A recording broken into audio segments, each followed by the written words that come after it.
All right, it is now 6:02. We will call to order the select board meeting for Monday, November 2nd, 2015. And first on agenda will be visitor appointments. Fire Chief Brett Rose, here, reason capital fund and purchasing for new building. Chief, come on up. All right, Eric, Yeah. Whoever you want to bring with you, sir. more the merrier. Ganging up on it. I love Fred's Safety in numbers. favorite minutes. I know. What's that? Good evening, everybody. Good Both evening. gorgeous. No, there's only one in there. Not sure what Therese did provide you. in the I gave him packets. the whole Oh, little. I I had to get my magnifying glass out. I wasn't there to read Hey, it. listen, I had to do And I forgot it. my glasses. Oh, no. I didn't get my package. I'm assuming I did. You got it, yeah. I didn't get my mail. So in the interest of Eric's time this evening, we'd like to move right into the needs project that Eric has the lead on, because he has to leave for a Cub Scout meeting here soon. So We're gonna fire the needs project that Eric is working on, when I say needs for the new fire station, Yes. it goes hand in hand with our conversation tonight about the capital equipment plan and the other information you have, so. Yeah, I think that's good, so we can kind of, for not just him, but for anybody watching at home and for the minutes, that people understand what. And you'll see some crossover between the two.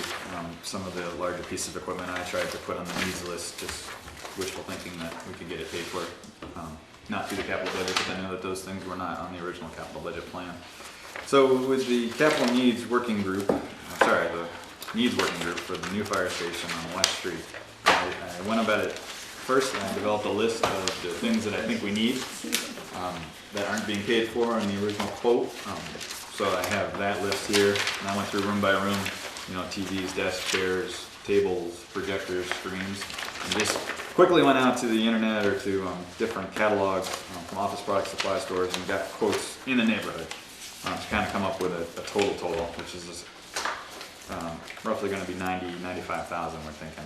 Okay. It's not all inclusive. I didn't put a trash can in every room, so there'd be certain other things that need to go on. But mugs for the kitchen or mugs for the downstairs coffee maker, stuff like that. But then bigger things like the compressor, the extractors, shelving units, because we have the new storage rooms that don't have any shelves in them. So stuff like that you need the storage in there. So that Kevin and Brett had looked at that, so we kind of came up with a list of things we need. Now what I'm going to call phase 2 is I'm going to go out and see what we can do to procure some funding for that stuff. So one, hopefully we can start a little needs group with the citizens, and we have some people that are interested. So I'm going to be talking to one of those people sometime this week. Hopefully we can get a few more people interested in that. So if you're interested, call Therese at the town office and tell her that you'd like to help on this project.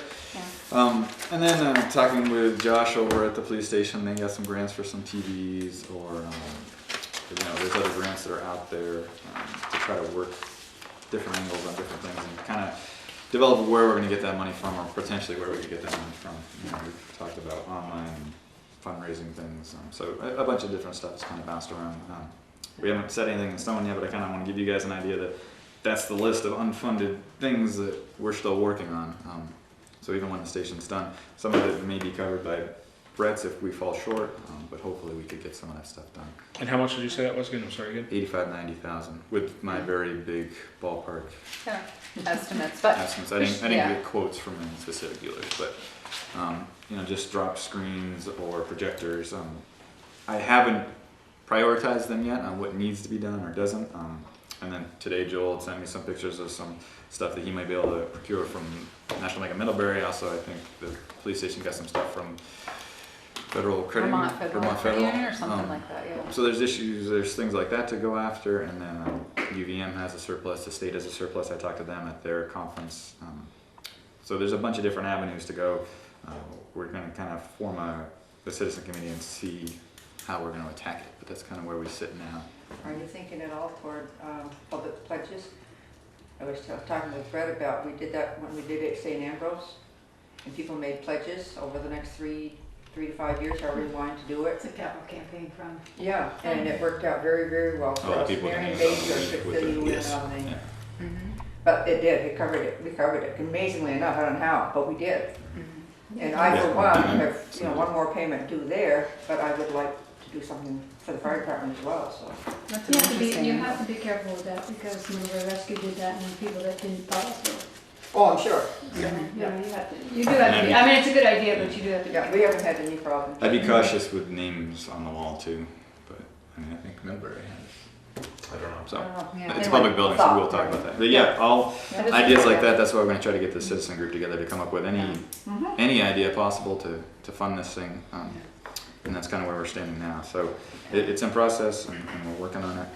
I think we should reiterate, certainly for the camera people, is that when the $3.19 million bond did not include things like a refrigerator and stoves, and so some of the priority items will probably be outfitting the kitchen and things like that, that the select board, made that choice, and I think it was a great choice, the right choice to make. So when people are wondering, what exactly is he talking about? That's it. These are, it's the furnishings it was and even, things like that. the kitchen's one thing, but there's not a stick of furniture in the whole building. Right, So exactly. There's no chairs, desks, You know, telephones, anything in there. So and if no one has recently been to the old station, there's really not much Yeah, to it's bring not. with you. So, it's not a lot to move. So. yeah, exactly. So I think it's good that, we talk about it. So yeah, Eric is right. If somebody is interested in being on this committee, to call us, because we would love to have more people, more ideas, and brainstorming on how to fundraise for it. So. Eric, if I may. Sure. So Eric's list here, which is a great list, is very detailed, but again, I think it's important to understand, this is an all-encompassing list. I mean, Yeah. this is if you were to outfit this fire station with everything you'd want today. Yep. But in all reality, depending on how successful this needs kind of fundraising project is Eric's leading, there may be some things maybe this isn't a priority right now. It's going to have to wait a couple of years. There certainly are things on this list that are a priority that we just need to conduct day-to-day operations And a lot at of the fire those is where station. Brett picked up in the Yeah. capital budget Right. if it falls through. But when I developed this list, I wanted it to be all-inclusive, so I think it was a good plan. in case we found a benefactor that just wanted to buy everything. Yeah. Just in case. But with the exception of a few of the items we're going to discuss this evening, I think it's important to understand, and again for the camera, that the plan is to raise these funds through That's right. private donations. It's not to ask the taxpayers for No, additional dollars to do absolutely. this. So And you will take it anyway. I mean, I know one person has donated his labor to build your cabinets. yes. Maybe there's somebody out there that has an access to refrigerators at cost or something. I mean, there's a lot of ways John Q. Public can help if they have the desire. But many of the things on Eric's list, same as the things I have here this evening, they're all things that were spec'd out for the building by the designers, the architects. Right. Like the kitchen as an example, there's certain types of appliances that will go into this kitchen. Yeah.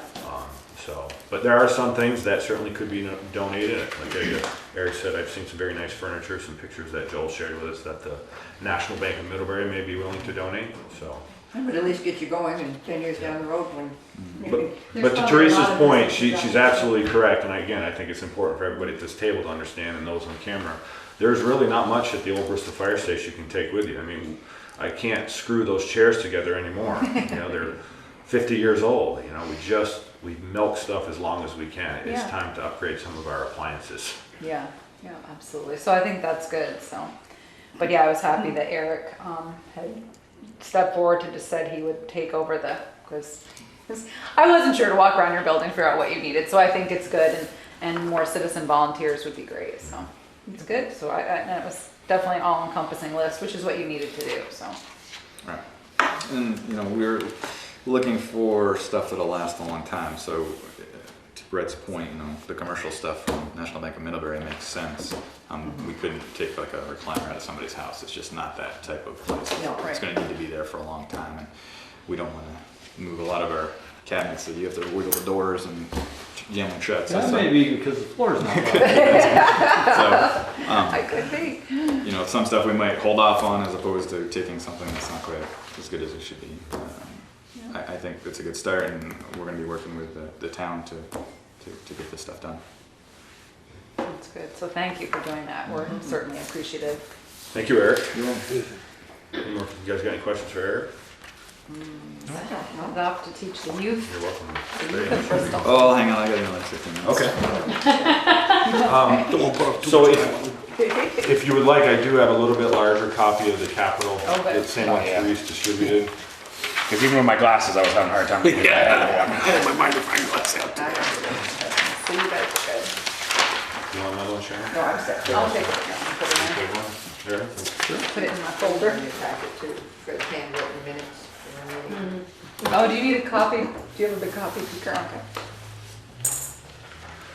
So what you have in front of you, at least the packet I brought with me tonight, I don't know what order yours is in, but I thought we'd just start with communications. So Burlington Communications, who is the vendor who has worked with us, they do our installations when it comes to radio communications equipment at this time. And they worked with the architects and engineers on this project and provided the town of Bristol a couple of quotes. So you'll see it looks like this, BCS, you'll see a letter. So behind that, you should have 2 quotes. We specifically asked for 2 separate quotes. One is absolute necessity, can't live without it. The other one is, well, it would really be great, but ultimately it's up to you folks. Ultimately, it's all up to you folks. But, so starting with the first quote, which is the grand total of $4,038.28. So what that is for is to relocate our UHF and VHF base radios that currently exist at our fire station, move those over to the new fire station, install them, run the coax cable. 2 new antennas are required, which you can see if you look at the line items. You know, those are expensive. But this is the quote that reflects the necessities for our communications equipment. And currently there is no plan, there is no funding set aside specifically for this. Everybody follow He's right. me? Okay. Okay. And this was something we talked about a Yep, couple we- of weeks ago, right? Yeah, this has been talked about along the way several times. And if you look at the next quote in the amount of $3,539.75 from Burlington Communications. So given the fact that this facility is 11,000 square feet, we wanted the option to tie in our communications equipment throughout the facility.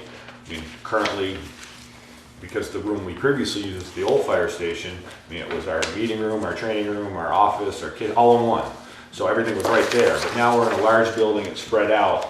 We wanted to tie in our base radios into a speaker system throughout the facility. You know, have a speaker out in the apparatus bay, have a speaker in the downstairs hallway, the upstairs hallway, in the training room. So you're able to hear these types of communications.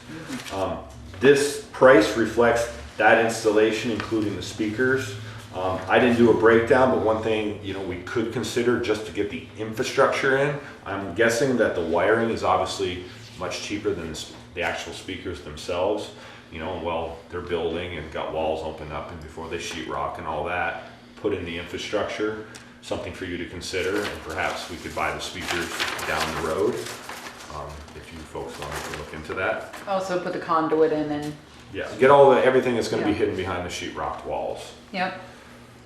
But you can see he broke it down by rooms. First floor hallway, apparatus floor, training room, second floor hallway. So this would be, you could hear the radios. Yeah. Do you hear St. Albans? We do. Okay, so you'd hear that. So if you were in the building, you'd hear all of that. Like when you visit any type of newer facility today, as you watch, you know, you'll notice there's speakers in all their rooms because you can hear all the different, all the radio traffic going on no matter where you are. And these speaker systems will have volume control, such as in the training room and such. So if you're in there conducting a training, you can turn down the volume so you don't have to listen to that. To clarify your question, Teresa, the only time we hear St. Albans would be if we were scanning. Okay, so you're not like us, you don't hear them all They're day on a long. different Okay, frequency. all right. Where are you now? You can block that out.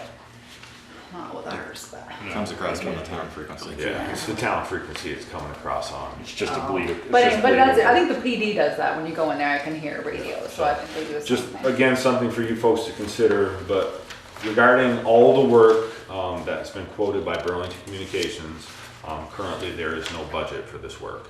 So that's the one you put into your capital budget. That is correct. Yeah. So that would fall, so if you look down Case. towards the bottom, fire station equipment. You'll see, we got new fire station radio communications infrastructure work required, which would be the $4,038, and then the other one is essentially it's optional. And I put little notes in there for them on their copies, basically saying, you know, we're trying to fundraise for those things. So if they don't, that's why they're in the, if we get them, they get to come out of the capital plan. If they don't. Any questions on the quotes by Berlin Communications? Looks pretty reasonable. Okay.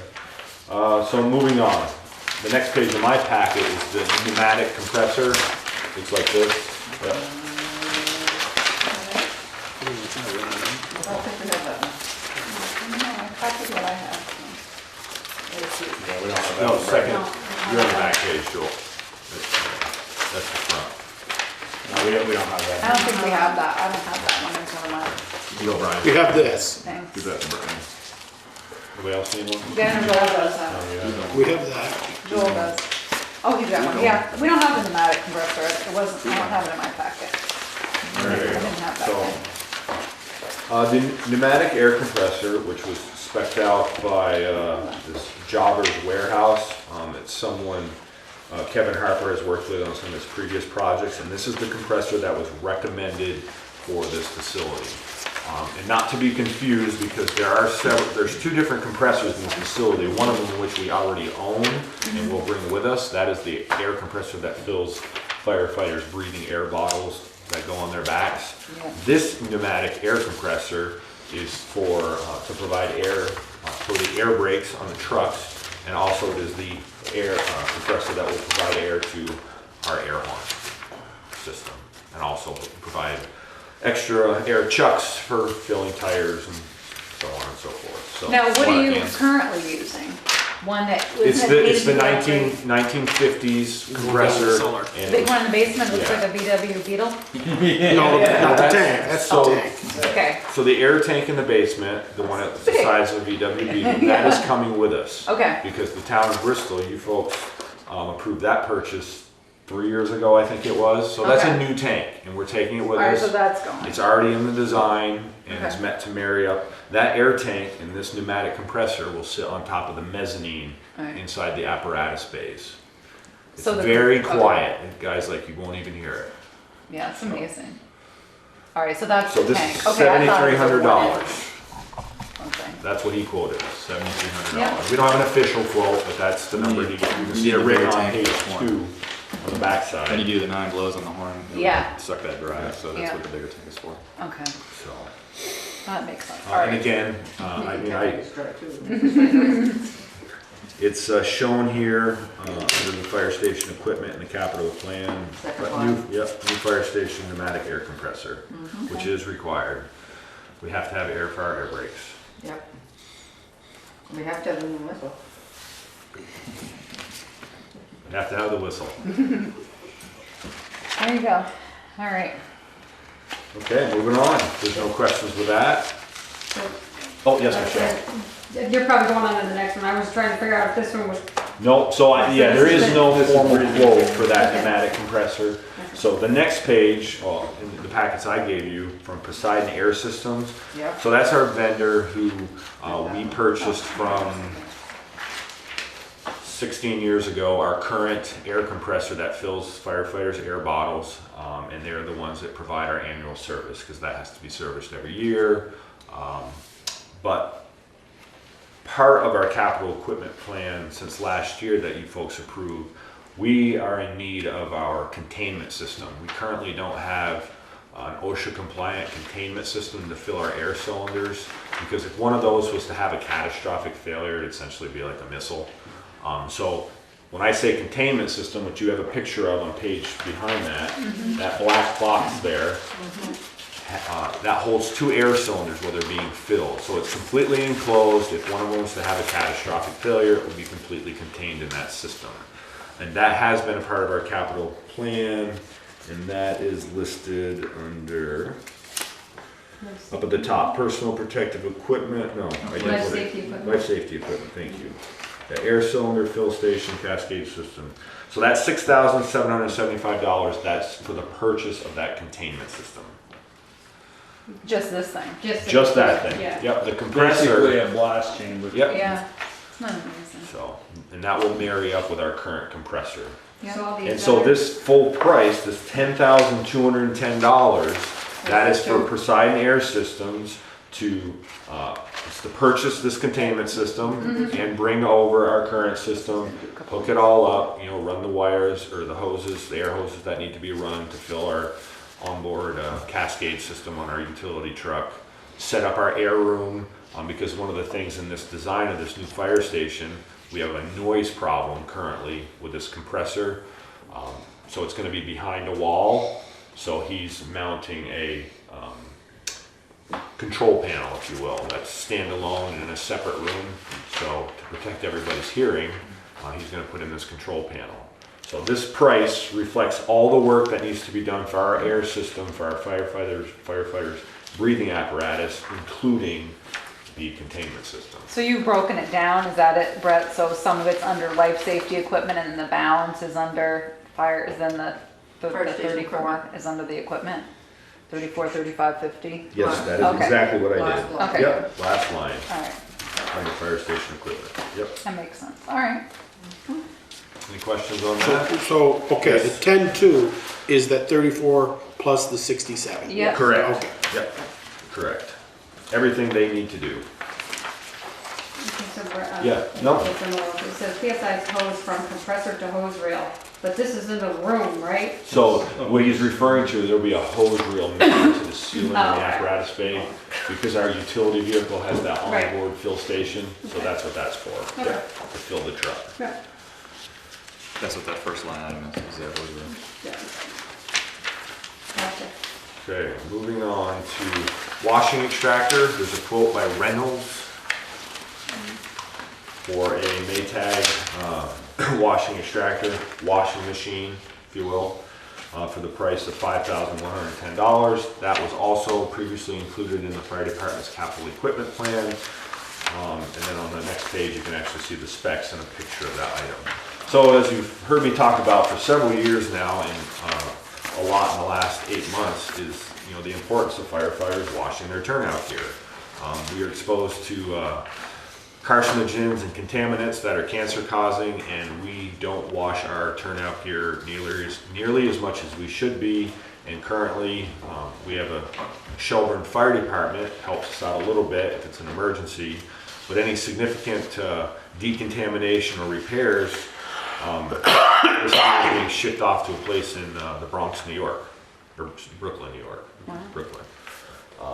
This is because they clean it to current standards. When it comes back, it's stamped, it's good to go.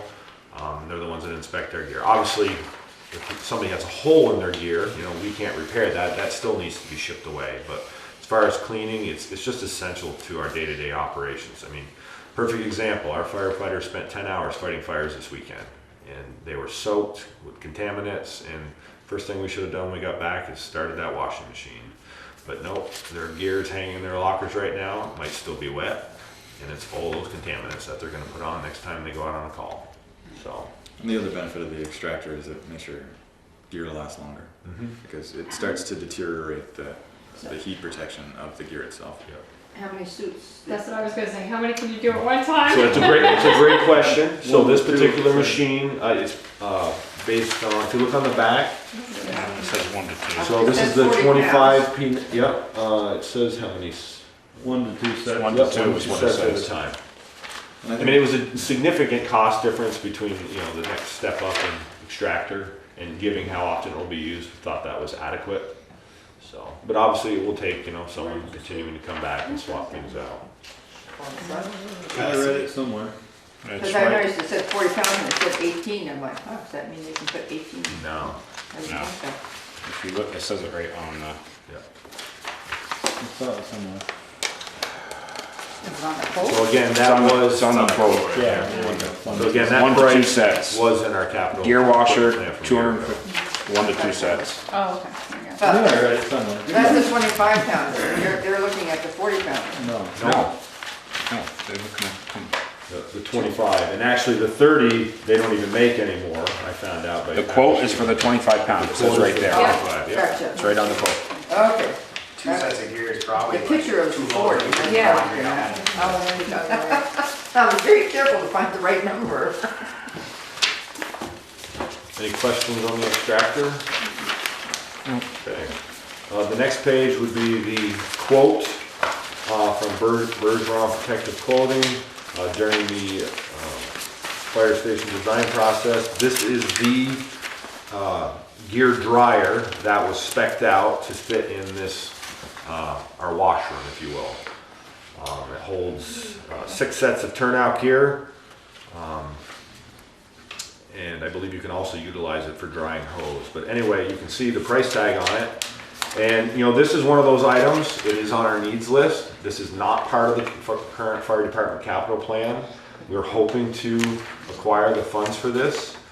But you know, if we had to wait a couple more years, you know, we can hang dry our gear. And it's not an ideal situation, but this is certainly one of those items where we could say, you know what, we're just gonna have to wait. We made the decision to push It'd it. be nice to have it now, but we can wait if we have to How wait. long does it take to dry in a cabinet? Versus- Significantly I'm sure it less than depends on throwing it how- across the fence. Right. Yeah, hanging it across the fence and the library fence takes So quite is a it like an while. hour, is it like 2 hours? It's probably close. Well, it says right on it, it says depending on the number of items, the micro can be set to dry for 4 hours, so. And we're I'm right guessing now, 4 hours. obviously we have a moisture problem in our current facilities, whether it's the front building or the back building, but it takes days for firefighters' gear to dry out hanging. There's just so much moisture. And that may be very different in the new facility. You know, You're gonna see a huge difference with Well, radiant especially heat. with the radiant heat, I know other people have said that sometimes they lay stuff out on the floor for it to dry because of the radiant heat that other stations. You know, With we may having wanna, it- and, you know, this may be one of those things to save some money, we may do a trial, you know, if we wait that year or 2 years, and we may say, well, do we really need it? But this is what the new fire station is spec'd out to handle right here. And it's another Right. safety issue because if you come home from one call and you're soaking wet, you can't go to the next fire because you'll cook. Have you got time to get them all washed? Well, that's what I was Well, you saying. wouldn't Well, have if to you can wash and dry. dry And, it. and How many Like if you're times on the do you rainstorm, dry back? to be clear, They're soaking we're wet. not washing our gear when we return from every single call, you know.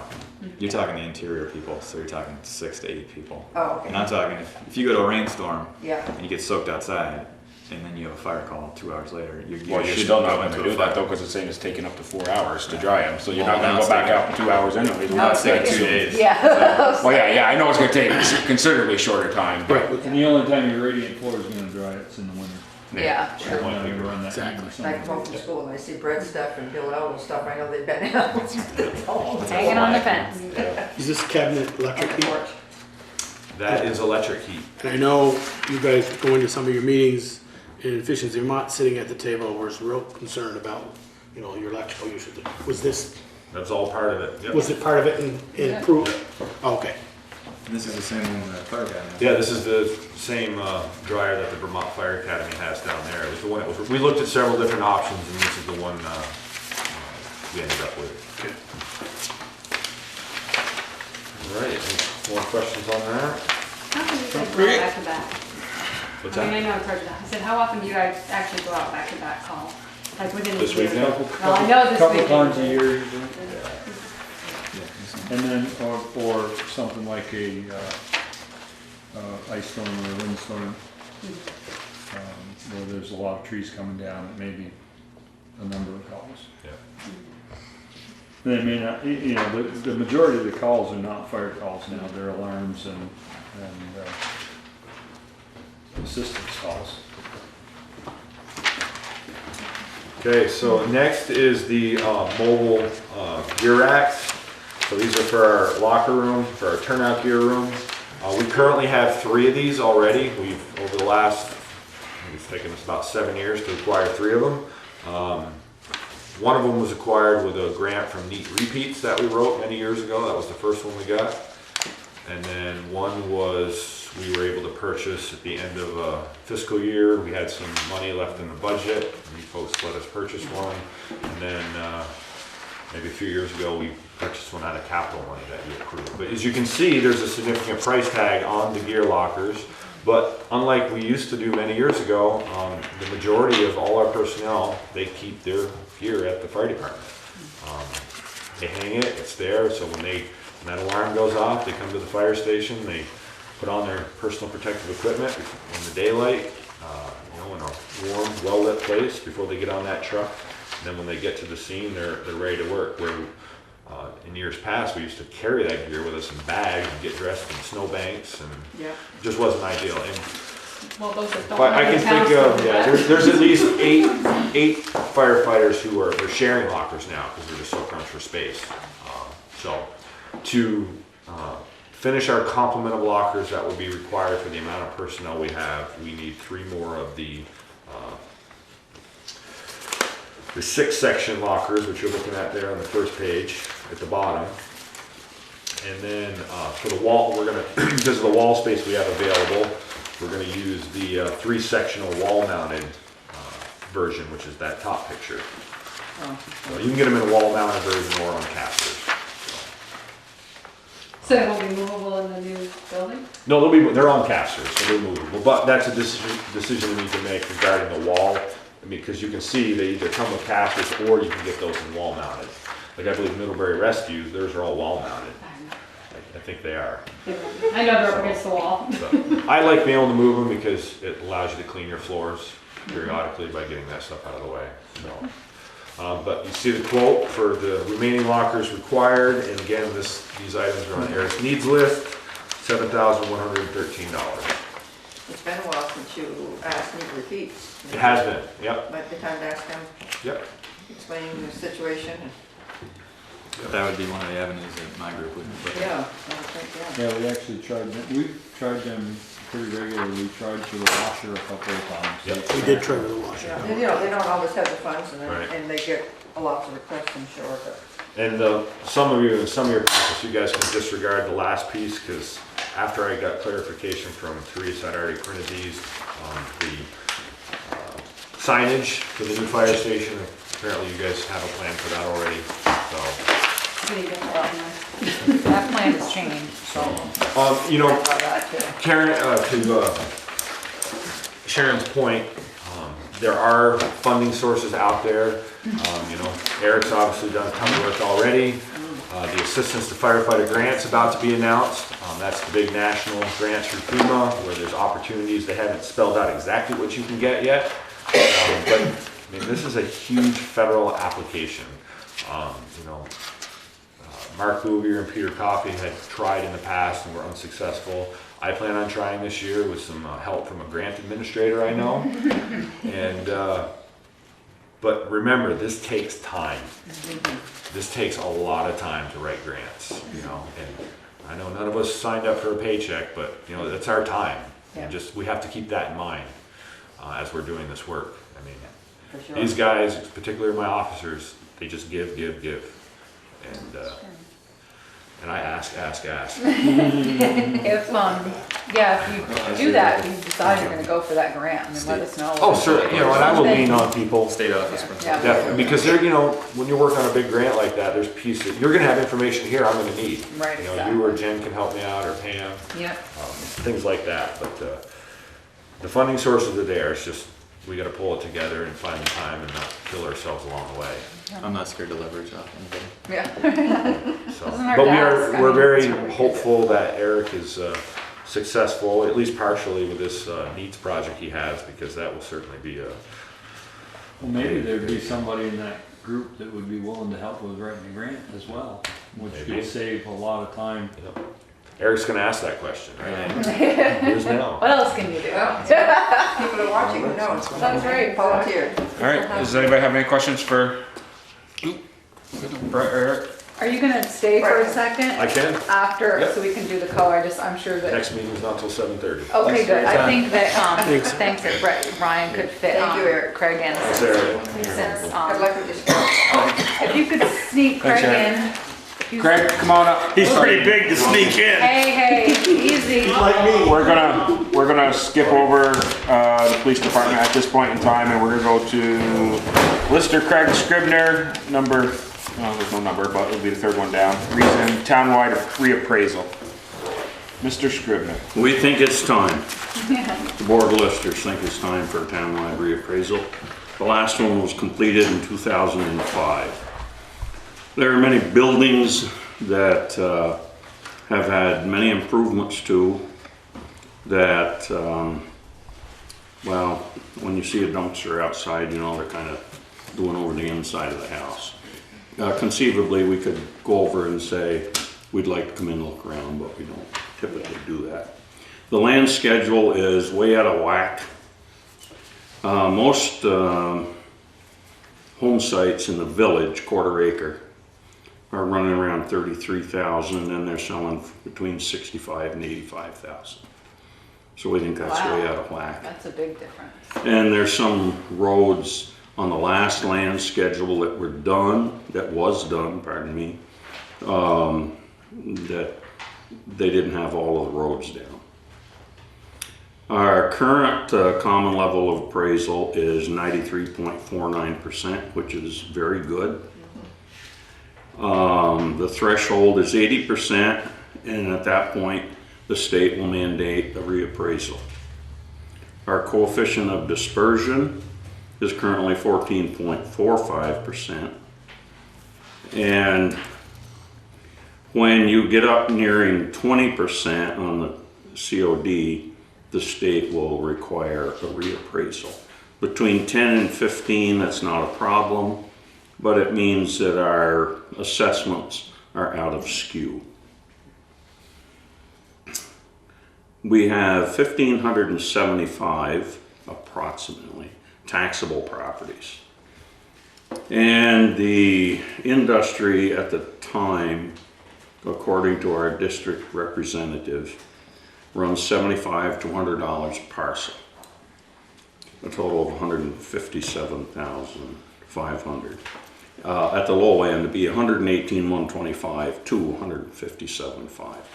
We currently have $188,600 in our reappraisal fund. What we have thought seriously about, which was done last time, is that your local listers would do the input, the sketches, and the pictures. And this time we're going to do them on an Apex system, which puts the pictures and the sketches right on the computer printout. Nice. Currently, I sketch them on a graph card, which I thoroughly enjoy. I don't like putting them on the computer. Yeah. And I don't like pictures on the computer because they're smaller and they're black and white. Yeah. But I think that's the way we need to go at this time. That'll be $500, $600, $700 addition to the computer program. So if you do that, you're saying you guys will still do the data work? Mm-hmm. Yeah, and do that. That's what we're thinking at this time. Yeah. So conceivably, that would lower the $75 to $100 per parcel. Yeah. What I'm asking for is permission to send out for RFPs, hopefully to begin as soon as possible, and pie in the sky to finish by June 15th, 2017. I don't think that's reasonably possible, but you never know. You might get some group that's just finishing. Yeah. Yep. Yeah, you never know. We have a list of certified appraisers from the property valuation and review. The last appraiser that did the town, Steve Twombly and Company, no longer does townwide reappraisals. He did graciously send us an RFP package that they sent out when he currently manages the city of Montpelier. Oh, nice. That's great. Not manager, but No. he takes care of all their assessing. But that's nice that he shared their RFP with you. Yes. That's nice. Yeah. Great. So we have made a few minor changes to that, and so that's what we're looking for at this point. If you have any questions, I probably can't answer many. But I'm honest. There you go. I think it's great. I just would like to look at the RFP just Yeah. before you know, I just like to take a peek. Oh, at that's it. wonderful. Yeah, just I the hope you insurance would. things and Yeah. stuff. But I think it's great. I think you're right. I mean, it makes perfect sense to do it now. I think the listers are. There's many That's right, there's a properties lot of people- undervalued. I agree. They're selling, I think the last 30 or 40 have sold at least 20% over assessed value. Yeah. Some more. You know, we keep Well, saying, it's really shoot, we don't have to do it gonna this year, change us shoot, we next don't have time to do it around. this year, but. Yeah. it- That'll really change our CLA Yeah. the next time Yeah. around. That 93. Yeah. Yeah, that'll come out January 1st. Craig, how much you say was in the fund right now? 188,600 I knew if they do it, if they start as soon as possible, June of 2017, is that what you said? to finish. Right. To finish. And that's a pie in the sky day. I doubt it's gonna happen. Do you I hope they can't start till 2017. Because then I won't be here. So if anyone wants to be a lister, come see Craig. Yeah. I know, Steve has always been very good, and it was the working relationship that Claire had with him for so many years. And gratitude to that. God bless her soul. Yeah. Did you guys happen to ask him what if we just did a land schedule now? What? Because I know the land schedule, and it was a problem when I was there, was trying to get village lots to appraise for what they, you know, I used to say you can't blow up the computer enough to praise a village lot for what it's selling. But I just wondered, would a land schedule, just doing the land now, get an opinion from Steve or someone? Wouldn't satisfy the need for It wouldn't. reappraisal, no. Take where I live, I think a 2-acre building lot up there is around 47.5. And I could get 75 for it, drop of a hat. Steve mentioned doing a statistical reappraisal from sales statistics. And at this point, it would not be a wise thing to do because sales are so out of skew from what our assessment is. And even he said now, he mentioned this a year or two ago, but he said now it wouldn't be a practical thing to do, and our district advisor said it would not be a practical thing to do. Do they have any idea how much a townwide reappraisal is gonna cost? $75 to $100 per parcel. Oh, okay, all right, I was just trying to think. So you figure 118 to 157. Yes. Yeah, All right. that was the cost. Okay. So- 150. Then we have That's not bad. 188.6. Yeah, no, that's fine, that's And, good. I was some of that 188.6 would be extra time for the listers. sure. I think we could bring it out of that same monies, Yeah. rather than our regular, I think you're right. Yeah. Would that be the cost also for the computer program? You'd have- that's would you take $500, that out? $600. We're gonna put that on very soon anyway, just so we can I think practice. You'd that's- still have a picture, That's a great. colored picture probably in the folder, I don't know. you know? I don't have any idea what we're gonna do. Well, if you're about- gonna put it on the computer, that's almost redundant to put a color photo. Well, the thing is, on the computer, you're gonna put one, maybe, you could put several. They're gonna be smaller. Yeah. They're gonna be black and white. Sometimes color. we have to look at these color pictures to jog our memory. You know, Yeah. like maybe a deck or an owl on a house. And in black and white in a smaller picture, like you see on real estate, Yeah, Oh, yeah, sheets. yeah. that's what it's gonna look like. It's gonna be entirely different format. And I don't really like it, but everybody's going that way. Yeah, You well, can't hopefully color- there'll be a sheet that you Pardon can me? click It on. doesn't allow you to put a color picture on?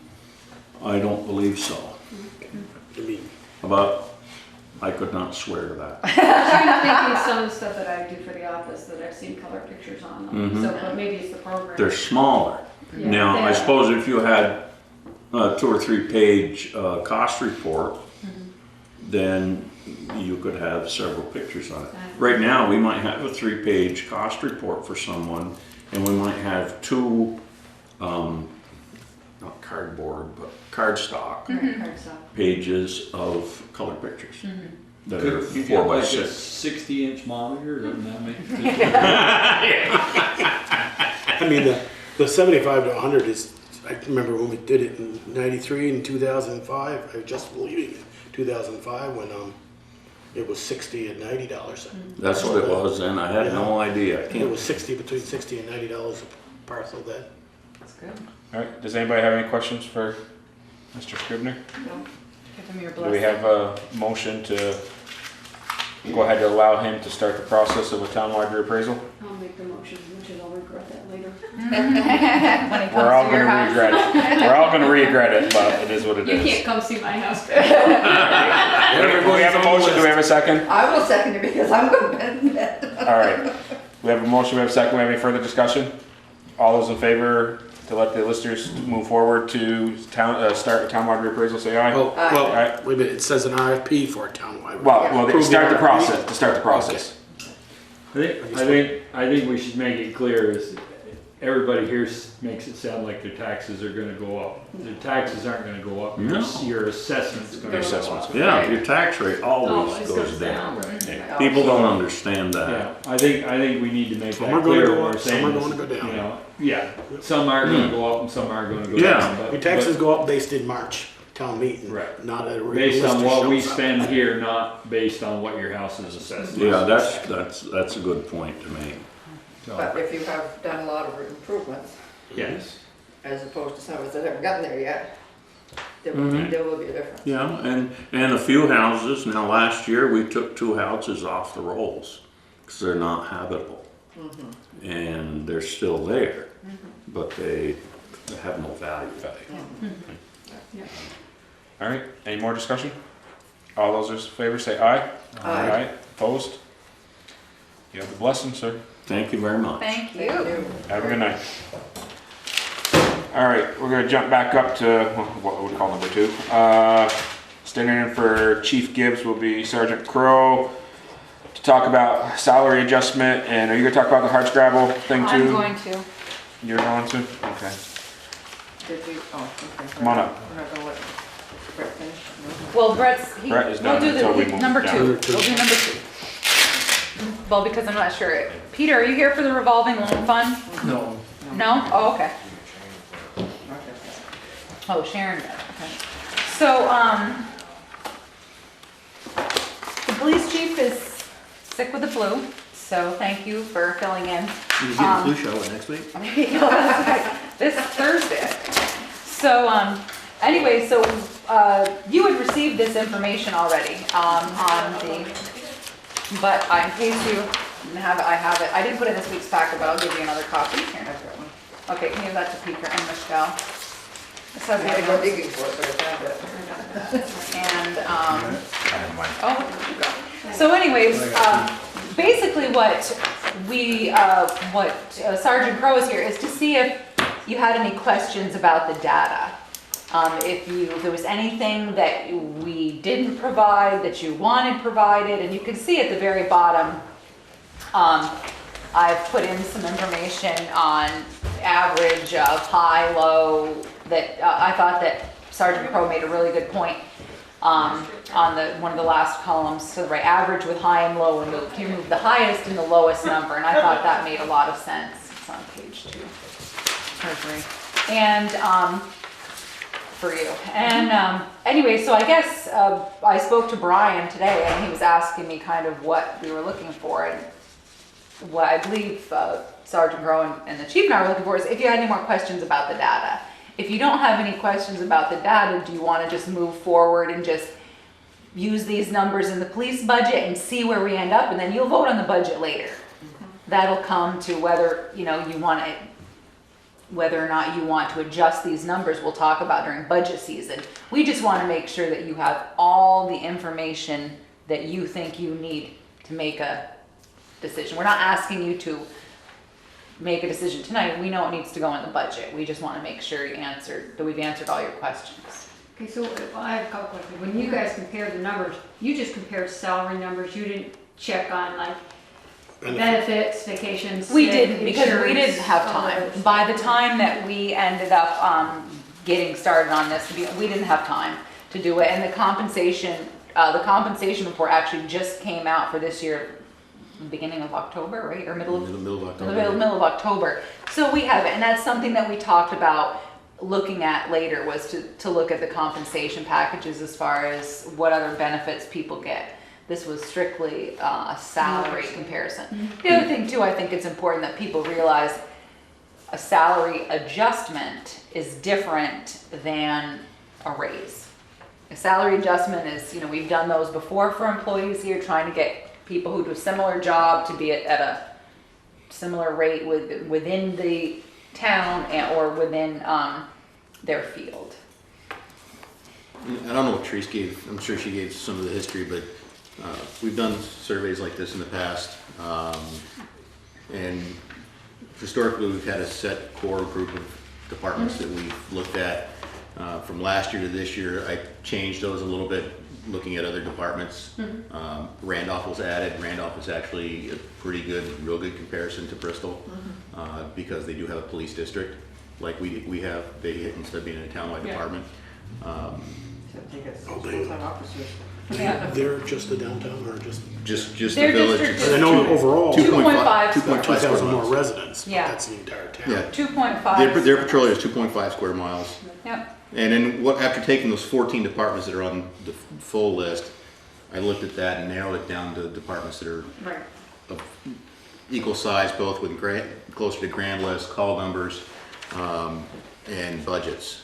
And obviously, there's gonna be some changes a little bit, especially if you look at Randolph's, their budget's considerably higher than ours, but the size of the agency is comparable. So I narrowed the list of 14 down to a list of 4, which were Randolph, Fairhaven, Virgins, and Waterbury. And then did a couple of different comparisons with salaries, getting averages of all 14 agencies, just those 4 agencies. And like Teresa said, removing the highest salary and the lowest salary from the 14 and coming up with an average. Just because if you have an agency that's well underpaid compared to the other 14, and another agency that's well overpaid compared to the 14, if you can remove those, I think you get a better Yeah. average of where we should be. And the one thing that was, I don't know, let's say an eye opener to me was the mine's in color, so it makes it a little easier for me. But the average for the 4 agencies, we were really close, if not in some places just barely above that average. Yeah, that's what I was looking at. Yeah. But when you look at, you know, whether or not where we should be with the experience that we have compared to the other agencies, it's where you, that's where the question you That's guys right. have, and where the chief's got to get involved as far as budgeting to figure out where we should be. You know, at what point do your employees become an above average employee for what they do or what their bit knowledge base is. So it's closer than I did. Yeah. And I know that we've been working on it to a certain extent. You know, Right. not as fast as we would have liked to, so I find this a little encouraging. We've been doing better than we thought we had. And the other thing I noticed, and I mentioned this to Teresa today when I spoke with her, was she added a list at the end as far as the percent of the budget per grand list. Yeah. And, I don't think you know, we don't have that. I've done it on my own. Just I think, see, we're at 34.59%. Randolph is at 37.73%. I was gonna say no, they weren't. My dyslexia getting the best of me. There you go. Fairhaven is at 16.42 and Virgins is at 29.22. You mean the budget? Percentage Budget. of their The budget, budget, percentage of the overall grand, budget. percentage of the grand list. Percentage of the. So Randolph and Bristol being more comparable in the sense that they're true districts, and yes, they have an extra mile and a half, but it was interesting that we were at, what percentage did you say? We're at 34 and a half. 34 and they're at and they're 37. So it's interesting. I tried to do it for all, but it was out of skew because it was talking about the bigger grand list where they were just looking at the district and Right, which is really comparable with those numbers where both districts are up in the 30s, and then when you get more of a townwide department, it's dropping down into the teens or even lower. so if Bristol went townwide, you know, that would percentage be of the the percentage of Right. the budget per the percentage of the grand list would obviously drop, so. But anyway, so we did, first of all, I should say, you know, Randy did a terrific job because he did a lot of the legwork and I did little, I just called a couple of departments for him. But what I liked about this one was, you know, we talked about years in rank, years with the PD, how much and total, you know, full-time or experience they had. So it was really able to quantify some of the things that the select board had asked last year.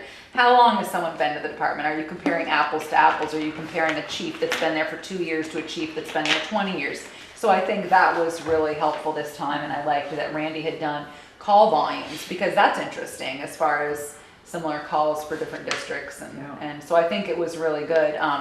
But that's what we wanted, certainly, to see if you had any more questions before it got into budget season or more data that you felt you needed to make a decision when budget time rolls around. And as far as the salary goes, I know one thing the chief was looking at was his thought is to have his officers to be at the higher end of the average in an attempt to keep the employees here to where it's not a stepping stone to another agency. So he would like his officers to be at the higher end of the average versus either at the average or below, obviously below the average. But And the thing too is they're still trying to, will be part of it is to set up like I hate to use the word contract, but a 3-year contract for lack of or plan, or thank you for a better word.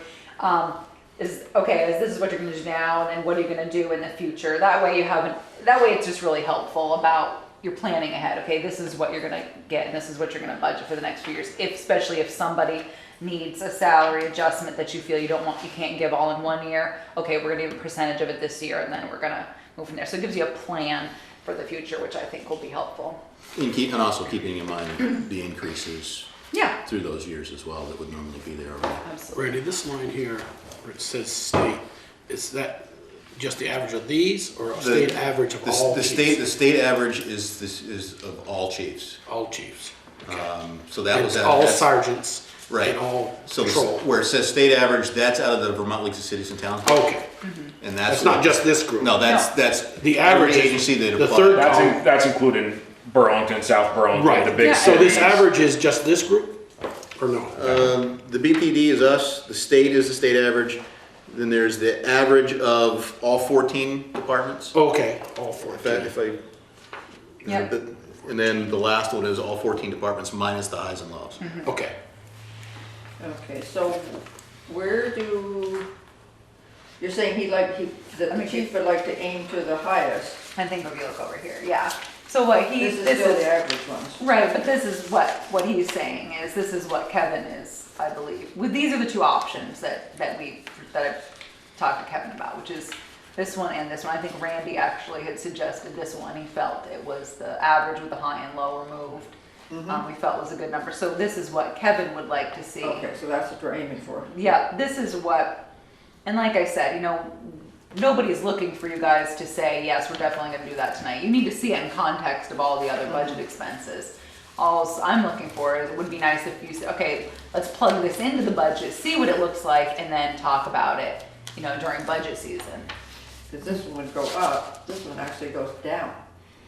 Well, yeah, because this is whether or not you take the high-low out, and Randy had said, if you go here, this position only is 1.75, this is 1.9, this goes from a 7.6 to a 6.69, and from a 7.4 to 4.75. The highs and the lows of different agencies depending on the position. So this kind of, as he's saying, narrows it out and makes it less fluctuation. So what we could do is I could throw this in the budget, and when it comes to budget time, you look at it. So we're not saying you're not committing to anything tonight, other than saying you have all the data you need to make a decision come budget time. Because obviously everybody knows it's been, see what the rest of the budget looks like. Does anybody have any more information that they want gathered?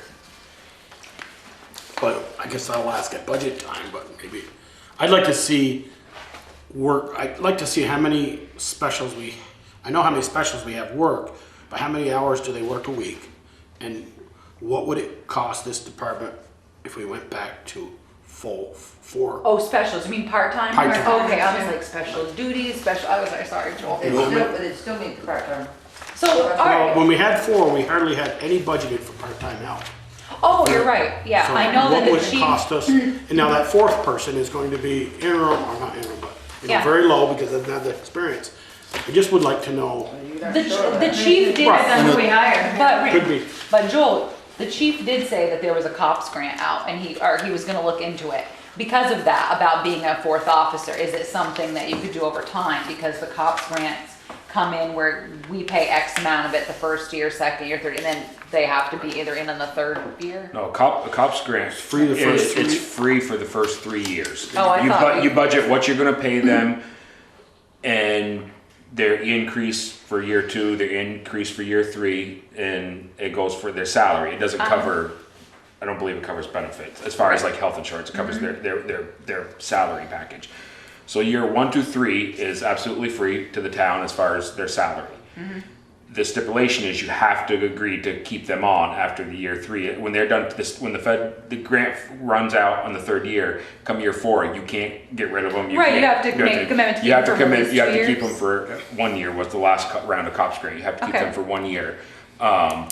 So you're locking yourself in for 4 years. Yeah. That this position is gonna stay there, is Yeah. what you're promising them. But that's information we can definitely provide you at the time. We just wanna know if we need to I mean, if call we some get- more agencies that we need to, but Right. that's not what you're looking for. You're No, if we looking get, for more of our if we thought, town, okay, this Bristol. is really good, let's get there. And then we get up where we need to be with some salaries that we have presently, the manpower. Mm-hmm.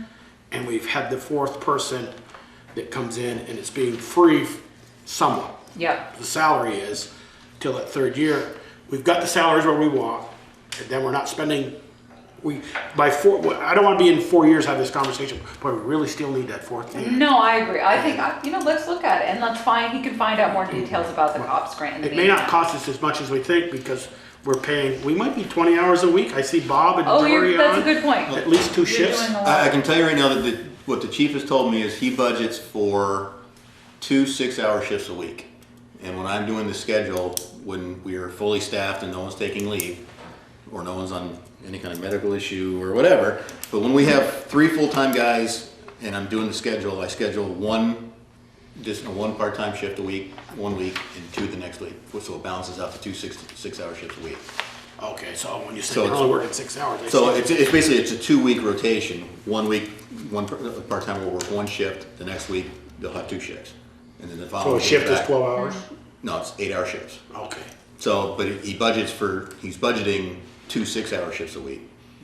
So I see total. what you're saying. So basically, if you could and calculate 16 that is 24 information for for 2 Joel, weeks. how much are you spending on, that, and as well as maybe put a. As far as spending, I don't know what he's got for spending. I can only go by. Well, what you he Well, if you you give should be me able to the look at the hours. budget, he has a Yeah. line item budget for just part-time. But he's also added money in there to cover when we take leave, to have a Yeah. part-timer come in versus paying a full-timer overtime. Yeah, so if you can, or that, or get together with the chief and also ask the chief maybe to follow up on the cops grant and get us some information about that.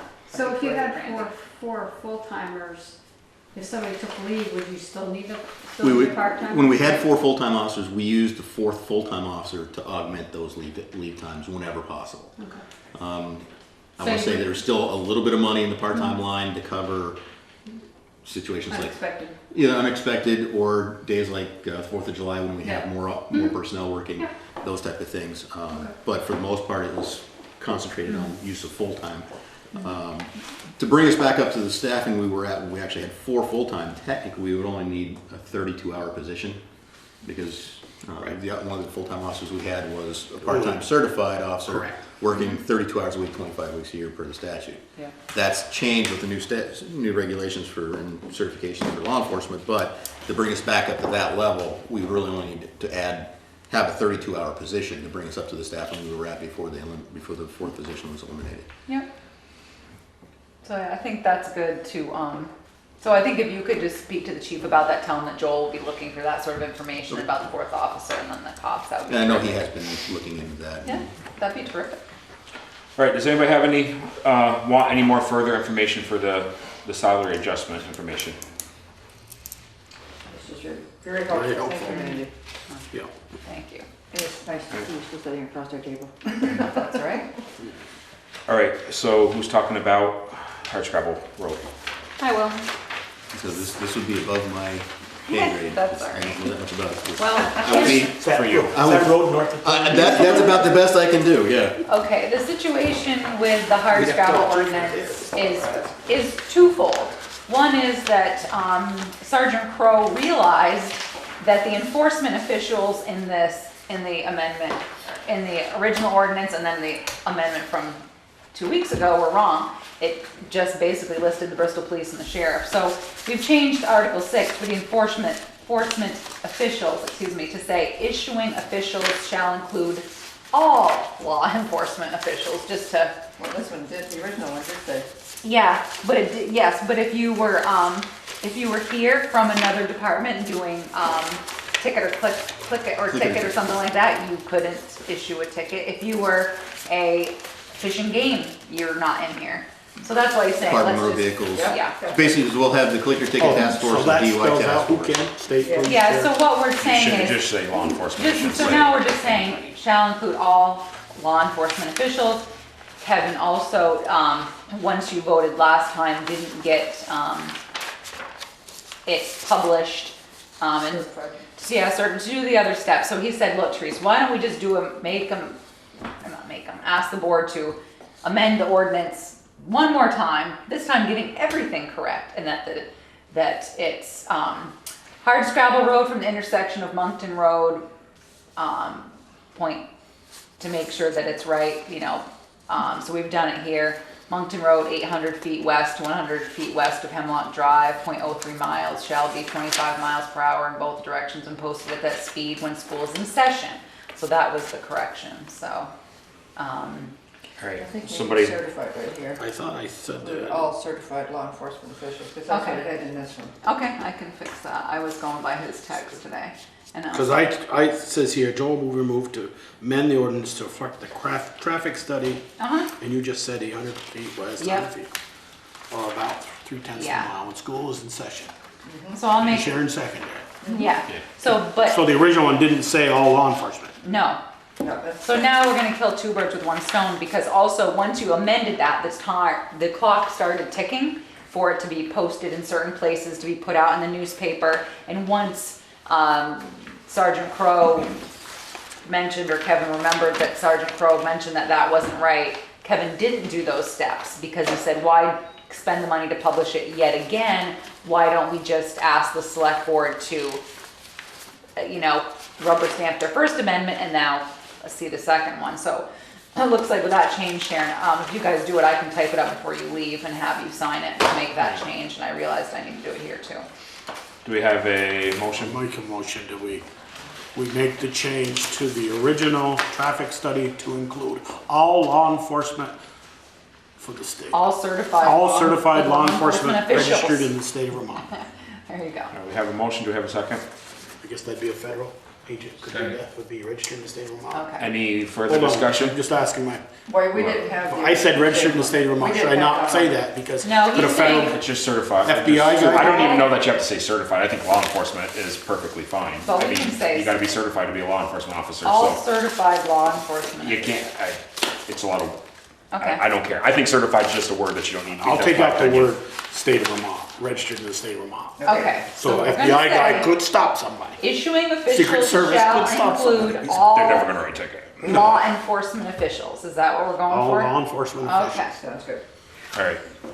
So just to be clear for everybody, when they watch us on Hardscrabble Road, we did not change anything that we didn't talk about the night that you were here. That's right. It's staying the 35 in the same zone, the 25 in the same zone, and back to the 35. So we did not change any of that. Any more discussion? All those in favor say aye. Aye. Opposed? Therese will fix it. We'll sign it before we leave. All right. So you guys will Thank see you, Randy. Brett since We're good? Sharon Yep, is staying. good. If you want to Thank you, have, sir. No problem. I guess you could do. All right, I think Peter's here for this. yeah, I talked to Peter already. No, He's here. he's here for public forum. Yeah, I already talked to Peter earlier, Okay. before I started here, or before we came in tonight. All right, the revolving loan, who's talking to us about that? No I one? have any- Sharon? Doesn't matter. You wanna get through All this? right, so we'll go to public forum. Opportunity for citizens who are not on the agenda briefly share comments and concerns with the board. Just, Mr. I know that the rest of the community agree with all of us to offer our thoughts and prayers for Peter's daughter and wish her a speedy recovery. Thank you. Good luck. That's it. I've got a concern about the new streetlight and the right turn situation. I've been close to hit 3 times already. Don't start walking when it tells you you can walk, because people will turn right off North Street. Most of them don't stop. I had one pickup truck go behind me. I was about a car width out into the road, going West Street and going down South Street. It seems to me a simple fix. It's what I see all over the state, are the no turn, no right turn when the pedestrian walkway is open. And why they didn't design those into that, our system, I don't know. My concern is that people are gonna have confidence when that says you can walk, and they're gonna walk. And the worst one's North Street. People come off there, and if they can see, they don't even begin to slow down, they go right. And some kid or young person or some old geezer like me who's going to be slow is going to have confidence when that light says walk and going to start out there. And to me, it's a simple fix. And I emailed Teresa, and I think she sent it up to the state, and I don't think we got any sympathy from them. I would, just in my request, would be that you look into that and see if it'd be possible, something you could include in the highway budget in future year. Because I do think it's almost a sucker setup, you know. That, You mean like the digital one that lights up with the arrow? yeah, it's got the right turn, Yeah. it is dark. Yeah, but it's the digital one. Yeah, yeah. Yeah. And I can see where 4 of those would be, just make it that much more secure. And I got thinking about it's about like, I like the setup they did and the fact that you can now cross the road and the odds are against you getting run over. But it's almost like getting ready to go to the prom, getting all fancied up and everything, forgetting to comb your hair. You know, it's almost there, but not quite. And so if the state doesn't see right to do it, which surprises me that they designed something without it, I hope you consider it as a capital budget item, We can, hoping it's That's a not good too idea. expensive sometime. Why, can we even do anything like that? I mean, it won't, let's put a Well, we can once delayed green. once it's turned over to us, we can, Yeah, but Do you, it. and I'll have to look because there's sometimes, I think there might be a couple of years before we can do anything. I'll have to ask, but I did forward Peter's request to the engineer Okay. and said, look, he's got a great point. And they just told They us have it no was too sympathy. far in, it was engineered, it was up and It's a safety issue. It is a It's safety something issue. He's absolutely they do right. everywhere- They do it everywhere else. I don't. So Yeah, if somebody Papa. gets hit, they sue the state. well, so we'll, I'll send a letter on behalf of the board and see what we mean, can they, shake up. Can you remember when they put the one in front of the court, the old courthouse on Main Street, you come out, or Route 7 Court Street, and they put it up not too long ago, Well, about 3 years ago. or It's if, got the X right now. All those lights in Heinsberg has got them. I mean, if they say won't pay for them, which I'm assuming they probably won't, I mean, you know, would they Just give us check. consideration if we came up with the money? Yeah. And, you know, would they allow us to attach them onto the I'll send system? them a As they letter. said, we now own it, don't we? No, Not yet. no, it's Yeah, not. punch still, list isn't still working finished. on it. Oh, punch list hasn't been done. They're still working. Yes, Randy, Thank you. yeah. Ready? I will say that I know the chief has talked about it at our last office meeting, that he was talking about doing some directed enforcement of the crosswalks. Enforcement is another tool that obviously we have at our disposal that we can try to address some of the issues as well, at least in the meantime, Yeah. if this works or doesn't work. That'd be Did great. they, Teresa, had they can never fix it again? They were here, they've been here. There was a whole group of them here on Wednesday. Wednesday when we did the, Yeah, so there was a they group of did them the here other thing. Wednesday, so, but still no. And Peters, Any, I could say, it's been a while since you have been to the prom. A few years. Yeah, Brad? he doesn't leave his house without Right. coming there. Brad? Since they're talking about traffic safety, I actually was thinking of this the other day. Prince Lane. I don't know what can be done in Prince Lane. I know that's private property. Yes. People drive excessively through there, and it's quite frightening. And I just don't see any need for it whatsoever. And I don't know if that's a call to the owner, you know, perhaps some speed bumps through there. But people drive way too fast through Prince Lane. I mean, it's dangerous walking through there. Yeah, Yeah, we had, it's- the Bristol police actually put out their speed car out there for a while, so that they Well, did a it study. doesn't do any good. No, it doesn't, and we actually contacted, I put out Chris Sipple's name and phone number on Front Porch Forum because we'd received calls and complaints, and it is 5 private miles an hour property. is too fast. Yeah. going through Prince Lane. And it is private property, so you're right, it's a call to there's- them, and we did, put that out because people had issues and with it, so we did put their name out and said, hey, you know what, call them, because we have no jurisdiction in there. When we did the improvements, we also talked about possibly making that one way or whatever, and then a lot of that didn't go through either because of various reasons, You but. say, well, that might be- Law enforcement does have jurisdiction as far as issuing tickets, but again, it comes down to whether it's a reasonable and prudent speed. Right. Yes. Because in the village, the speed limit is 30 miles an hour currently, so technically would be 30 miles an hour. However, obviously 30 miles an hour is not a reasonable, prudent speed within a parking lot, so. Right. So I have a question, how does it get a road name? When to me it's a parking lot. It has more than one. Wood entrance. building? Which one, Mark? And One more, More than one one building, entrance? more than 3 buildings gets a 911 address. You can name your private road's name, so I mean. It comes off North Street and goes out on Mount Street. For Brett. Anything Which else should- for public just- forum? I guess, to that question, should we have an ordinance drawn that says we set the speed limit? You can't, it's private property. You can't, there's There's private nothing we can do property. about it. We don't own that property. And we're It's not working ours. on ordinance for the village anyways, but this is for. So they can You do spend 30. Government money there, but we can't. Yeah. You possibly could add a section of the ordinance This that is for talks the about next item on the reasonable agenda. speed. But It's private property. It would be very hard pressed. You're not gonna be able to really go in there and write speeding tickets. Unless they're over 30.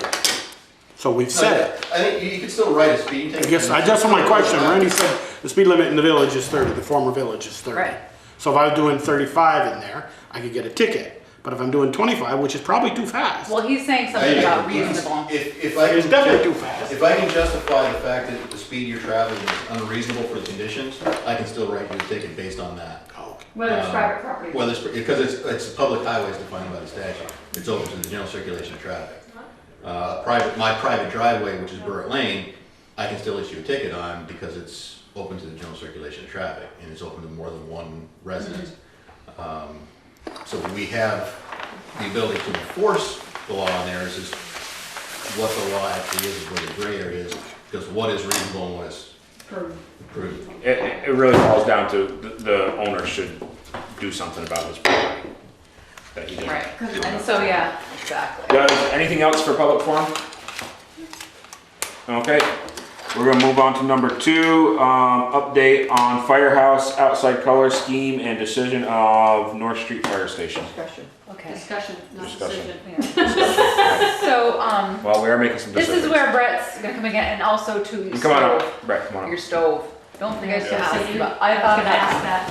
So, this is this is the color scheme that Brett and I are recommending to you, and it's also coming under the recommendation of the entire building design committee. It's a grayer. When you look at this is the red that they actually match directly to the paint job on a fire truck, on a Bristol fire truck. Which That, one? that's why Brett's here. I had a pretty good idea what. The one that's missing a piece of paint where they should draw. So this is the color of the doors, of the red for the doors. Then these are the panels, which they talked about before. And these are the color schemes. So if you guys want to see, this is the red. Show it to the TV. Show it to the TV. This is the red. Joel, you hold it up. And these are the Live at panels. 5. That's right. And these are the panels. These are the colors that will be. Gonna need this quite a is- few of those because it'll be I downside. know. So that's going to be the color. And then this is this one, the darker, right? Which one is that light one? That's the. This here's. Yeah. Okay. And then this is Light the color. darker. And then Well, we have to remember. she and was then, where she was setting it. I Oh, I'm was sorry. confused. I'm sorry. I'm trying to just let you see them. And then this is bronze, and this was going to be around the doors, right? Correct. And around, and then the windows are going to be this color. Sorry, is there really a difference? But as you can see, it's just, I know, this is bronze. They're It very does not look close. browny to me at all, but this is around the windows. narrow. Yeah, and I think this is also up here, correct? So this, or no, wait, this Is that is the up same here. That's type of a material? standing This seam. is the standing seam. material as this? Is that the same type of material as this? No, this is standing seam Right, up that here, is. and these are the window treatments. So what is that, vinyl? No, it's metal. Middle No, clad. no. Middle Metal clad. clad windows. Okay. And then this is the gray color, and then this, the color that you have. And that's also around the bell tower. Yep, it's also over here. And then this color that Michelle has is right in, is here and here. The other thing. And here, right? And here, yep. Okay, so what's here? That's what I was. Aha. Cement. What's here is cement board, but however, it is not these colors. They had an assortment of paint chips. Basically what they're saying is this version is a little bit grayer.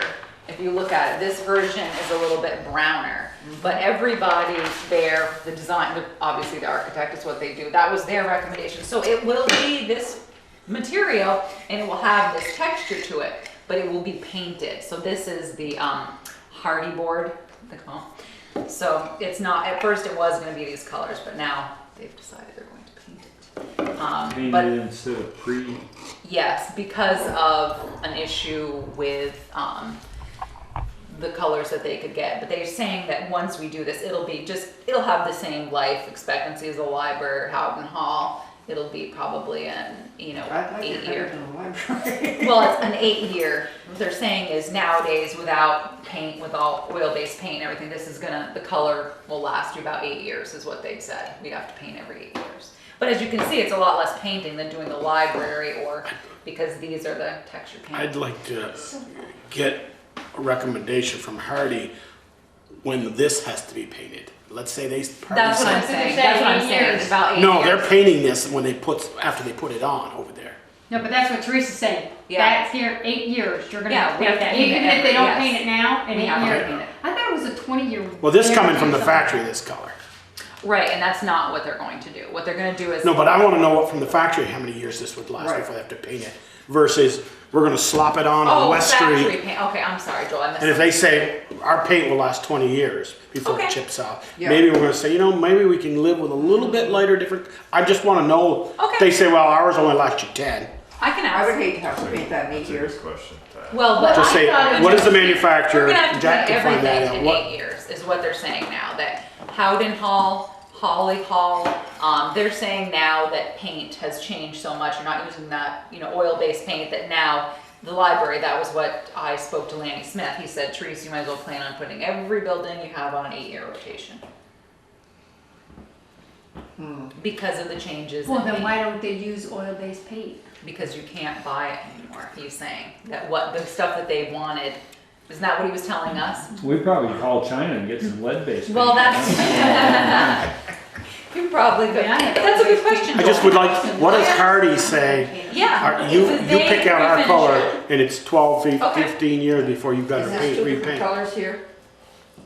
Yes. This is crap. Because all we're doing is slopping paint at West Street Yeah. on this, Oh, when it's in place. not slopping. We're gonna apply.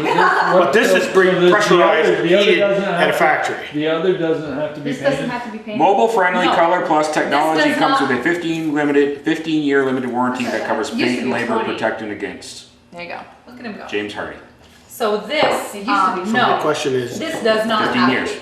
15 years versus. 15 years limited warranty. That's right. So The I internet, think- he said, must On the be. internet, that's gotta be true. No, this does not. He's looking have up the to be. factory.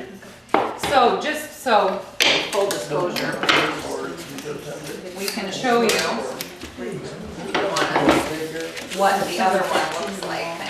There's no reason So, for them to but paint David, it all. just say Supposed this to is. be driving through. Yeah, so you can see this one has a grayer base. This is Yeah. what the full recommendation is. Neither Brett nor I were really keen on this one, nor was anyone on the design team. They liked the fact, they just thought the grayer would, that being a little bit grayer would Yes. look nice. Would look nicer than the brown. Transition Yeah. over the years, something like So, That's to the connect word them. you used Yep. it, yeah. yeah, so that's what we're doing, but, so I that, prefer this one. the grayer, Yeah. that's what they all preferred, was the grayer one. That was, and That's obviously, what's gotta be it's what painted, they do for a living. right? They That's what's both got- have to be painted, I think, isn't that Yes. what you're This- saying? They're Is both, that though? No, they all have to be painted. They had a whole color scheme of different shades of, I mean, but Gray. if they put that on, Teresa, if they put those two that they don't want. yeah. Well, we can also ask them what else they have for samples that are, you know these guys, Joel, because they're architects, they're probably gonna have something a little bit grayer. They might have a better sample, but if they're saying it's gonna give us double the life, then I think that's a valid point. Let's talk to, I have a meeting with them in 2 weeks or less, November 11th. We have And plenty of what's- time to and put what- this on tomorrow. Exactly, and what's the cost of applying the paint versus not, we don't have to They apply? felt that it was, I hate to say a wash, but they felt that it wasn't, a bigger deal between the paint. No, because there isn't a lot of it, I Yeah. get that part. Yeah, Maybe. But it isn't just the front. No, it's the no, right, side, yeah. exactly. But anyway, so we did, this brought in the red that people liked and it gave a little accent and then, that's the materials. I personally, the only thing I can see is I would go with all the same here, but Yeah. but I'm They're not. That was just to designers. break it up. Yeah, I think so. I like the As lighter Peter it's said into before, what. it's a large It's a building, big, tall and you building. want it all, you know, Right, red, yeah. as he said. No. But, so are you guys in agreement with the recommendation of your design team? Or Kevin Harper's design team? No. And I'll ask about the Hardy board. Yeah, that's the only part that would concern me. I just don't have a peanut every year. You all liked, and the rest of the materials was something that they had said all along, and Peter, you good with it? Yeah, I just don't like the idea of having to paint. It's just Yeah, one I more don't Yep. expense that would Right. incur. I mean, this is the Hardy website that I'm on right here, and it says the Color Plus Technology finish comes with a 15-year limited warranty that covers paint and labor, protecting against peeling, cracking, and chipping. Okay. Yeah, but if you paint it Is that before you put it up, you It's like void buying a new that car from- warranty. No, Going up by a new car from Detroit. no, this is brings a ordering workshop here in it the Vermont. color that you want from the factory, with the Right, but I'm factory applying saying, it. if we don't get the if they don't have the color that we want and we paint it, that's how it voids that warranty, that voids that warranty. Well, I think if it will come plain or just primed. Now, is that cement board that they're using? Yeah. Yes. That's the Yeah. hardy board. I'm gonna- And it will come, I Yeah. believe he said primed. Yes. It will come just primed, if we go with a different color scheme. So I wonder if that warranty is only if you have it painted in. Well, I would assume because it's talking about how they bake on the paint. Okay. Take it on. Well, They I bake it will- on instead of paint it. Yeah. All right. Can I paint it on our own color? That's probably very expensive, but, I will I let can't them know. imagine what it costs us to paint the library, what it's gonna cost us to paint that building Yeah, good every point. 8 years. every No, year. you're right. I'd rather put something a little longer lasting on it. All right, Right. so, So- okay, we've decided the colors. Brett, you would like to talk to us about the stove? So, one of the things I wanted to ask, permission from the select board this evening is upstairs in the 1897 fire station, there's an old Garland cook stove. It's no longer in use, but authorization to sell that cook stove at a starting price of $1,000. And the Photos money, would be taken of it, posted on like Craigslist, and the money would be reinvested into the current fire station project. go towards our needs, go needs- towards the stove our in the needs new list. place. So, Does anybody have a issue with that? Well, Got- we should find did the- 70 more stoves. and I have the history of the stove if needed. I read I through gave it. them a little piece Oh, of the. perfect. Okay, Yeah. perfect. Fred's handwritten minutes, I love it. And, no, these were probably George's, 1970, Charlie Tyler, Oh, okay. 1971. All right, He was the I'm sorry, I secretary. just read that, yeah. But for the camera, the stove is operable. Says it doesn't work, it only doesn't work because we don't use it. We don't use it. But it is operable for $1,000. They're gonna say, you're selling a stove for $1,000, can't use it? And it's an industrial stove, it's not, Yes. it's a big stove. Everybody okay with Brett to go ahead and do that? Absolutely.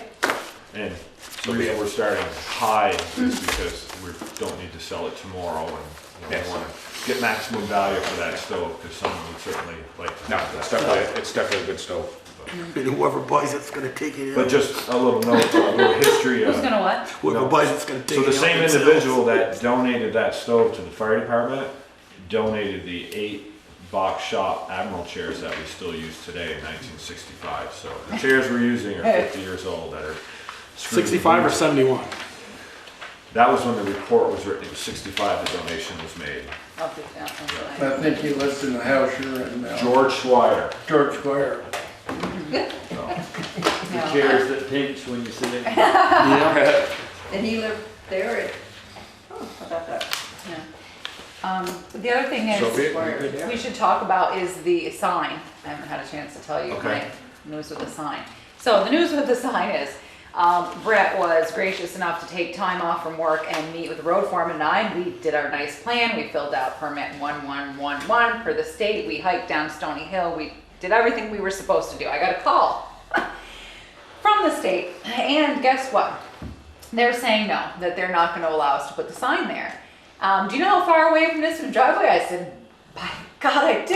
No, because we felt that was the best area for it to alert drivers coming up Stony Hill that there could be emergency vehicles merging. So they sent their tech out, and we had asked that why doesn't the tech just tell us where they want it and we'll scope it out? No. So what has happened is now they're saying it has to be 100 feet from the driveway. And I said, you know, you have people coming up Stony Hill in the weather, and any Brandon drives, I know a lot of people pick up speed to come around that, you know, to come up over the hill. Some are going left to go to Mount Abe, and some are coming in town. If you have traffic stopped up there to emergency vehicles are entering, you're gonna may have an issue. So Dan Shepherd just happened to be in here paying his taxes like a good resident, and I asked him about it, and he said, well, I'm concerned about it. I don't think 100 feet is far enough. And they said, well, you know, it has to be within MUTCD standards. So I'm going to go out tomorrow again and measure about 100 feet, because their concern was, well, if you put one on Stony Hill and one near Martin's Hardware, then when are you alerting the people coming out of Mount Abe that there's emergency vehicles? When a big red truck with the lights and sirens comes into Then the road. They will see that. That's what we see from thought. there. That's what we said. You know what? So- I'd like to make a motion. We put that sign 1/8 east of the boundary line of the village line start. So remember they told us Yeah. we own West That's Street, what I Main said Street, to and them. East Street. They have no control Yeah, over their it. sign And is right at the top of the hill. It is at the top, but I That's said more that than to the 100 right feet. next to it. Because that's So- more than 100 feet in the driveway. Well, so Put it right at that sign. And I'm gonna go So look we didn't at get your it again permission. tomorrow. Put it up higher. The other thing, there you go. The other thing that their district technician is, Is this Randy? no. Somebody new? So, well, no, I was talking with Jim Clancy. I didn't like his answer, and then I spoke to Michael Golden, who lives in Bristol resident, and he also is like the supervisor of all the techs, I think, something like that. And he was the one who said, I think you need to be 100 feet away, and he sent me the MUTCD standard to match. But what Michael recommended, because I brought it for a second, was that we don't do all of this at first. That we just put the fire station sign up and see how it goes. I think, does yours currently have a fire truck with it, It has a maybe? fire truck, So what yeah. he's saying is put those in, and then instead of adding these big solar with the lights, to put in the smaller sign. If that doesn't work, then you could add it. So I'm assuming if it doesn't work means we have an accident. But he was suggesting that we start smaller with just a sign, and then we could add on to it. Can you get that in writing? Well, yeah, I'm gonna go measure 100 feet tomorrow and see if we don't have a little bit more pushback, because even Dan Shepherd, who's the, runs the shop out in, 100 New feet Haven, from he's- 100 feet from that access isn't even going to put you off the fire station property. yeah. No. So my concern, I said, So you why don't don't we just go right out understand straight out? that people who come, that people coming up that hill, I just don't feel like it's enough notice. And we want to alert drivers coming up the hill. No, we don't want them stopped there, but what if we get, fire trucks coming out, and then there's a few cars there, someone comes up and they're gonna hit one that hits another that hits, it's Domino icy. effect, yeah. And Dan Shepherd is concerned about that. So I'm gonna do a little more work on that tomorrow, but I hadn't had a chance to tell you. Are we going to Do you have a need me traffic any? light? Well, then they'd have to Yeah. put the signs That up would if they be- have to come in. So, Got it.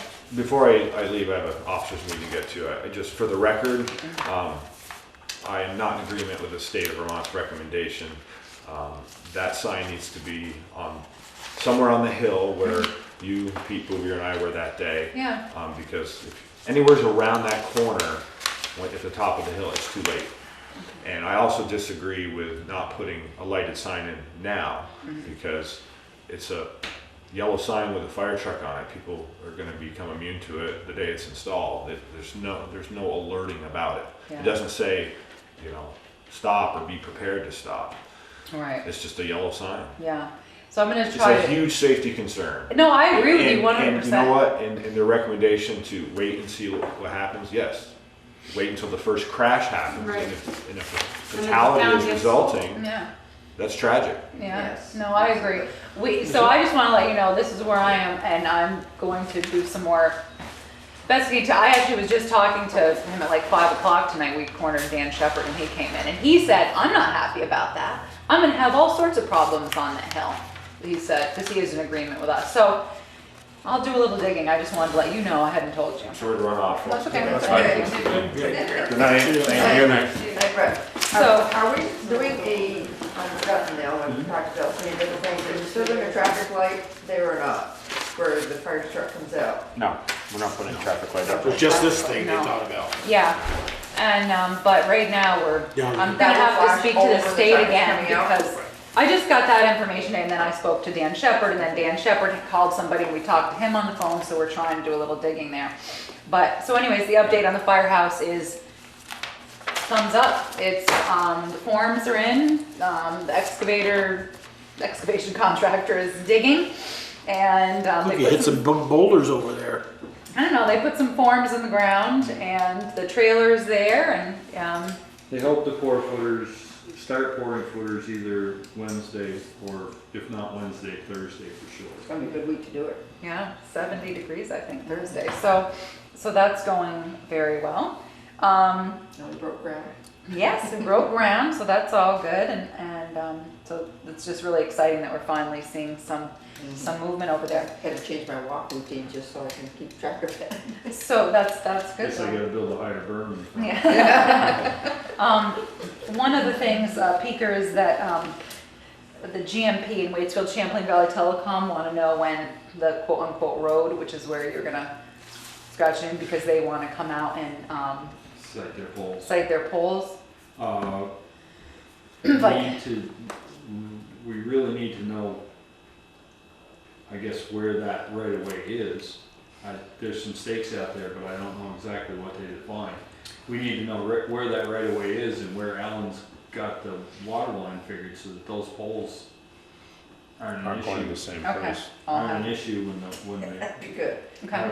They've got to be far enough back where you dig a water line, they're not going to Okay. fall over. Yeah. So I need to talk to Alan Heisinger. Yeah, I think that's the first step is to, and then, because if I rough the road in and it's too far to the east, and they set the poles where the water line's going, it's not gonna work. Yeah, that's a good point. Also, I should let you know that the Bristol Rec Club voted not to allow us to put in an anchor, a guy wire on their property. So I apparently when one of the trustees, Ron LaRose, met with GMP and possibly Waitsfield Champlain Valley Telecom, kind of went through the same thing that we did with them. I think one of them had mentioned coming off an existing pole, the one closer to Shepherd's. So I just said to Teresa, then that's the avenue you're gonna have to pursue if they're not gonna allow us to put in that. He wanted to know about going underground, and I did send him all the numbers that, the select board had already voted for the 10,000 to go above ground, and he wondered how much it was to go underground, basically just under West Street, but it's not a number that I have. I only have the numbers to go underground to, From yeah, for 300 feet to the first pole, so. Well, I don't see where it makes sense just to go under under West Street, then pop back up over the ground. That makes Yeah. no sense. So I'll get a hold of Alan Heisinger and ask him about staking out where he wants the water line, so you can rough in the road, so that we're not. So if they're gonna allow an anchor, then what are they gonna do, put a push pole? No, we can't. Push pole. There's a pole on the property line. There's a between pole already Eddie with Shepherd's and with an Right. anchor, so she said, That's so the what I way think I she want us told to go. Ron was they would just, come I off don't know if that. they'll redo that pole or come off it. It sounds like they might have to redo that pole. So, but that's fine. We just appreciate that they at least considered that. The other thing is the discussion of the North Street station. I talked a little bit about that. How you want to proceed with the sale of the North Street fire station. State statute gives you guys the ability to convey real estate after posting the notice in 3 places. It's what you did with the Carter property in the Upper Notch Road. We also talked about posting the sale of the property, so 30 days would fall on town meeting. That way, if you had a petition, received a petition objecting the sale, you could vote on it then. The other thing is you could consider on town meeting day in the warning is a non-binding referendum, which would give you information, basically it's feedback. It's, consultative. I thought that's the route we were going. We talked about that. Ask at town meeting. Well, We're gonna ask we for had opinions. talked about 2 things. We had talked about warning the sale so that if we received a petition, it fell on town meeting. we talked about that, and we talked about, talking about it at town meeting, but we never really got into any of the details. I thought we decided to go at town meeting, leave it up them, so we weren't making it the decision, just the 5 of us. Well, but just remember, you can't really leave it open-ended. You're gonna have to Well, no, but I present mean- them with something to vote yes or no on. And we've never really had an in-depth conversation about it. And just town report bids are already in, and so I've been thinking about town report, and it made me wonder, I like the idea of a non-binding referendum in the sense that it's a good discussion. It might get people here to town meeting to talk about it. And you could do, obviously, one of 2 things. You could phrase the question so that you either sell it as is, or you could sell it with a caveat that the outside remains the same, or, you know what I mean? Because we've just talked about it in general and in pairs, but never officially as a group. So, and it's not a decision you have to make tonight, but it's something that you need to think about how we're going to handle that. And I'm happy to do whatever, but I was thinking the non-binding might be good. I think the non-binding might be good in the sense that I think people, it needs to be explained that if we keep that building as a town property, that it's still gonna cost us $500,000 to rehab it that we don't have. Yeah, at And I least. think that's a discussion that. And it's another building that we don't need. Yeah. Well, I think that's a discussion that the public ought to be in on. I mean, I have my own personal feelings, which Yeah. I don't believe that, that I don't believe we should keep it, but I don't know what the general public thinks because I haven't heard from them. Yeah, anything that I have said publicly about it was basically that, that it would be sold. It was the recommendation of the fire facility committee. We're just barely catching up with all the buildings that we have. We just finished the library, we just did this, now we'll have a new fire station. We're finally hitting that nice sweet spot. So whether, a lot of people, it seems the feedback I'm getting are really just concerned about the outside of it. They understand that it has a lot of structural issues, and I've already been approached by 3 people, 2 of whom want to make it into a home, tear down the back station and leave the outside kind of, as is, and make it into a home, and somebody else had another idea for it. So we did talk about that as far as either with a caveat or without. So maybe we just throw something, not throw something, but decide which way you want to go and then present that. Then you have their feedback. You can still make a decision. It's still up to you to make the decision. That's why you have the role that you have and were elected to. But at least maybe you get a little more feedback from people. But what do you think, Joel? You like the idea of getting feedback from the voters? Well, I'd like to have it appraised. First of all, could it be sold? Okay. And then what would it be sold if it was a vacant lot? Okay. Because I think, the structure's gonna bring some value, but then the appraiser's gonna figure in what it's gonna cost to rehab it. Do they do that? They can, and I have toyed around and just been thinking offhand here is, I wonder would the land be worth more just a vacant lot, first of all, kept maybe for a little while for parking for the library, and maybe that station make its way to Shelburne Museum. Just thinking outside the box here, people. They've got some old historical, that I've been told that's one or the first or the second oldest active fire station in the United States. That building still is. Perhaps you should talk to them, see if they have any interest. That would help us make a decision. There's a group that probably could rehab it. And if anybody ever Shelburne want to see Museum. it, they can go up and see it just the way it always was, when it was original. Do you have a contact at Shelburne Museum that you could I reach could out find to? out, yeah. Okay. That'd be good information to have. Would you be willing to reach out Sure. to them? That'd be great, Joel. And, I mean, it's a just, discussion point. and then, the lot may be worth more, somebody said, well, I'll give you so much, but the lot may be worth, and say I can put a house there, versus, rehabbing it. As Peter said, it's gonna take $500,000 to get it up to, and you're not gonna get $500,000 for it. Oh, no. No, for No, sure. I mean, absolutely not. I mean, So a vacant everybody's lot may be aware. worth more than with a building on it. Yeah, and it also depends. Are you in it for the money or in it? What is your heart? Would residents rather see you sell it to someone who could rehab it and make it a home, or leave the outside the same, so then it's still a sentimental piece of town. You didn't make a boatload of money, but maybe you paid money to build the road or this or that at the new station, and it goes back on the tax rolls, which is always nice. And so I mean, there's 6 of us here, and everybody has a different opinion. So Well, once it's if somebody buys it, if they make it a house or rehab it, it's gonna go back on the tax rolls that exactly. probably around a couple $100,000. Whether that building does or a Yeah. new house there on a lot, on a vacant lot. So is it worth getting it appraised now, or is it worth waiting till I could at after least- town meeting to get? Oh, I'm just asking. I think we should have a direction before we. Yeah, before we spend go money. and spend Well, I mean, the fact is, I mean, if we go into town meeting, get the public's opinion on it, I mean, you guys aren't gonna vacate it at best until July 1st, Right. at best. Yeah, that's. So we have plenty of time between town meeting to see what the voters of the town would like to do with it, come up with a decision, warn it for the 30 days, and everything we need to do, and still have time frame before you guys are moving the Yeah, so last that- piece of equipment And that might you give want you out of it. the direction that you're looking for. So that's a good thing. Yeah.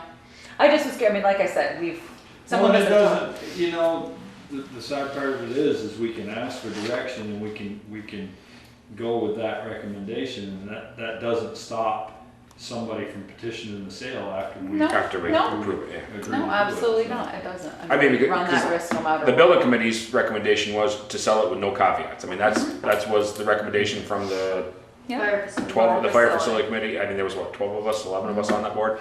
I mean, and that was, So I say that's the recommendation we take to the voters Yeah. at town meeting. As a non-binding, or that we sell it without a yeah. caveat. I mean, it was- That's a good way, because you had to pick either or, so. it was almost unanimous to go sell it with no caveats from the committee.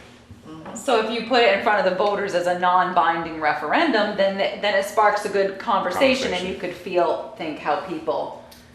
Go Move in that- my vacation up. No, Sharon's already gonna be gone. She's gonna be away. All hands on deck. I can make it so you can't fly. Real They easy. put you on the no-fly zone. Yeah. So I think that's. This is my friends talking about.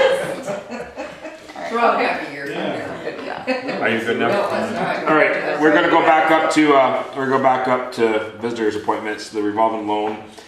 Reason, possible loan recommendation. I didn't really know what to say, so I was like, we'll leave it open-ended. We're going with that. Yeah, I'll let Sharon sort it out.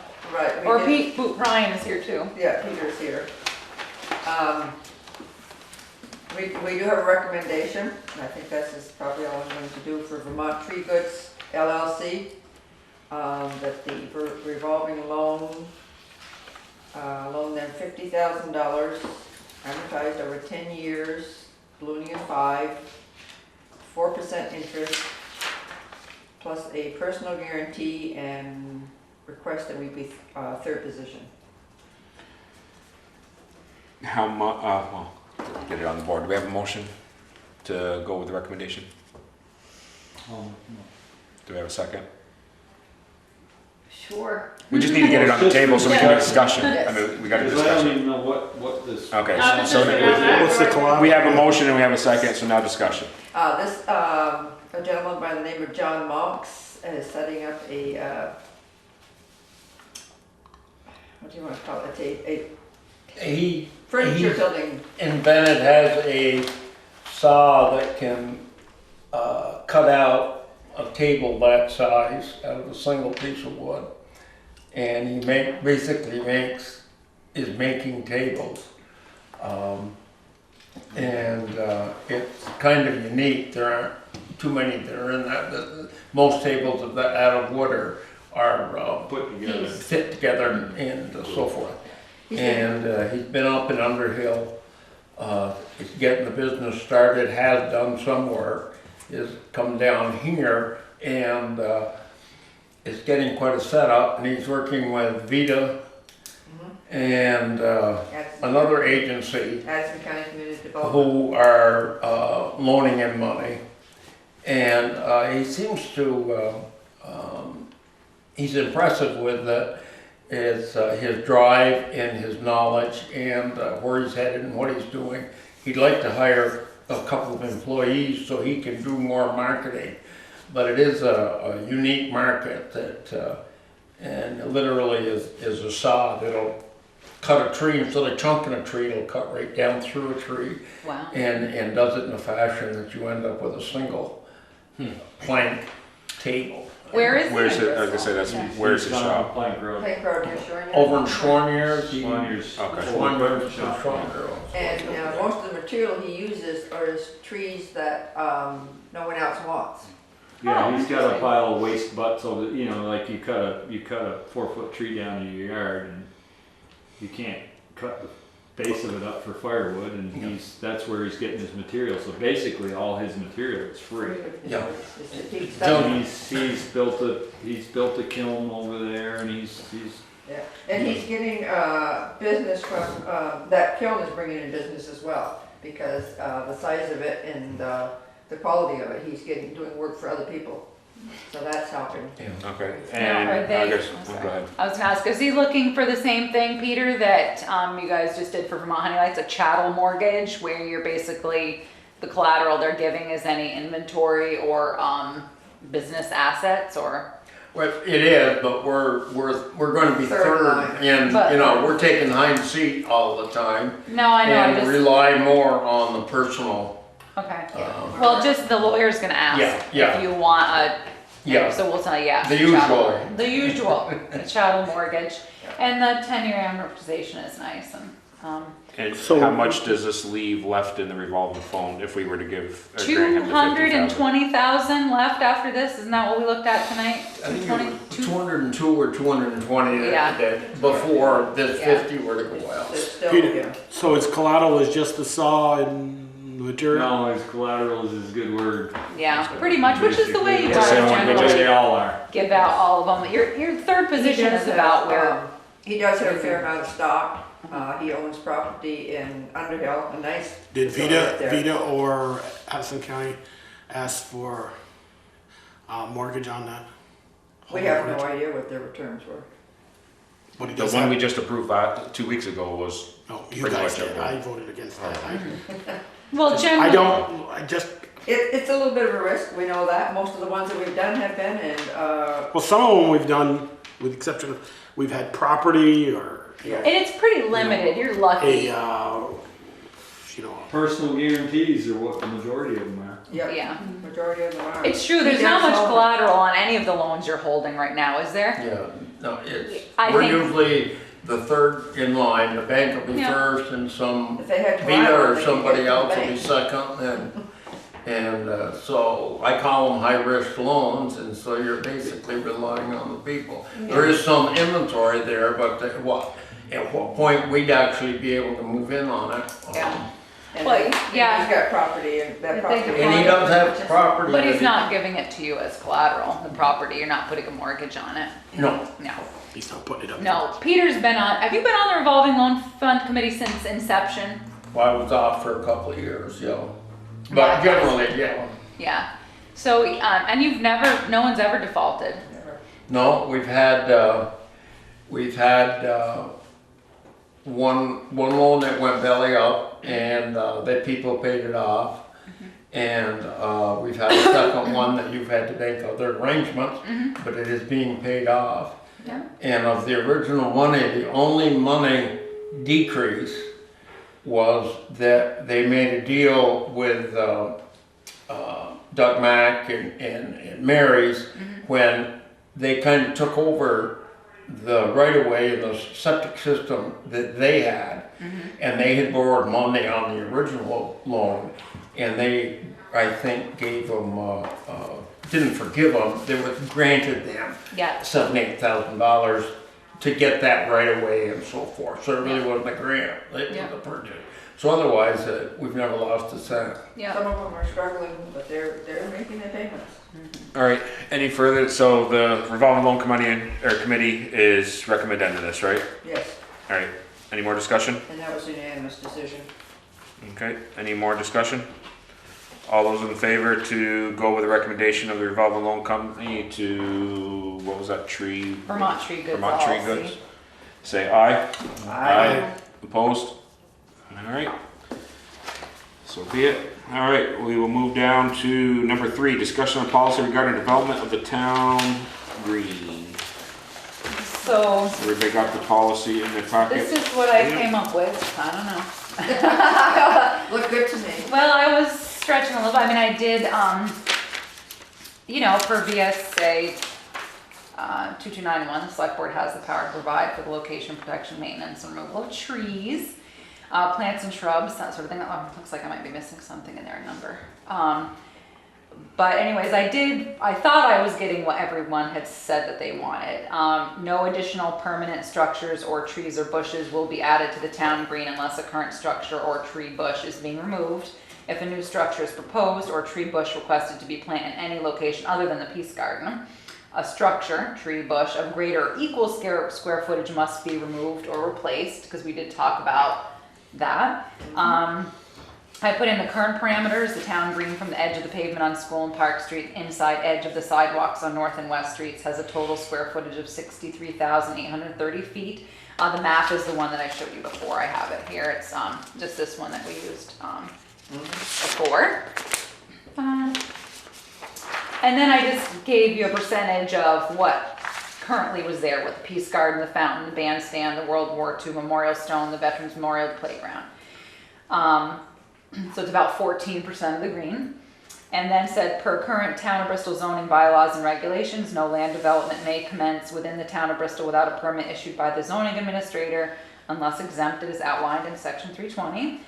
If the landowner is the Town of Bristol, the Bristol Select Board must vote to authorize the chair or their designee to sign the zoning application.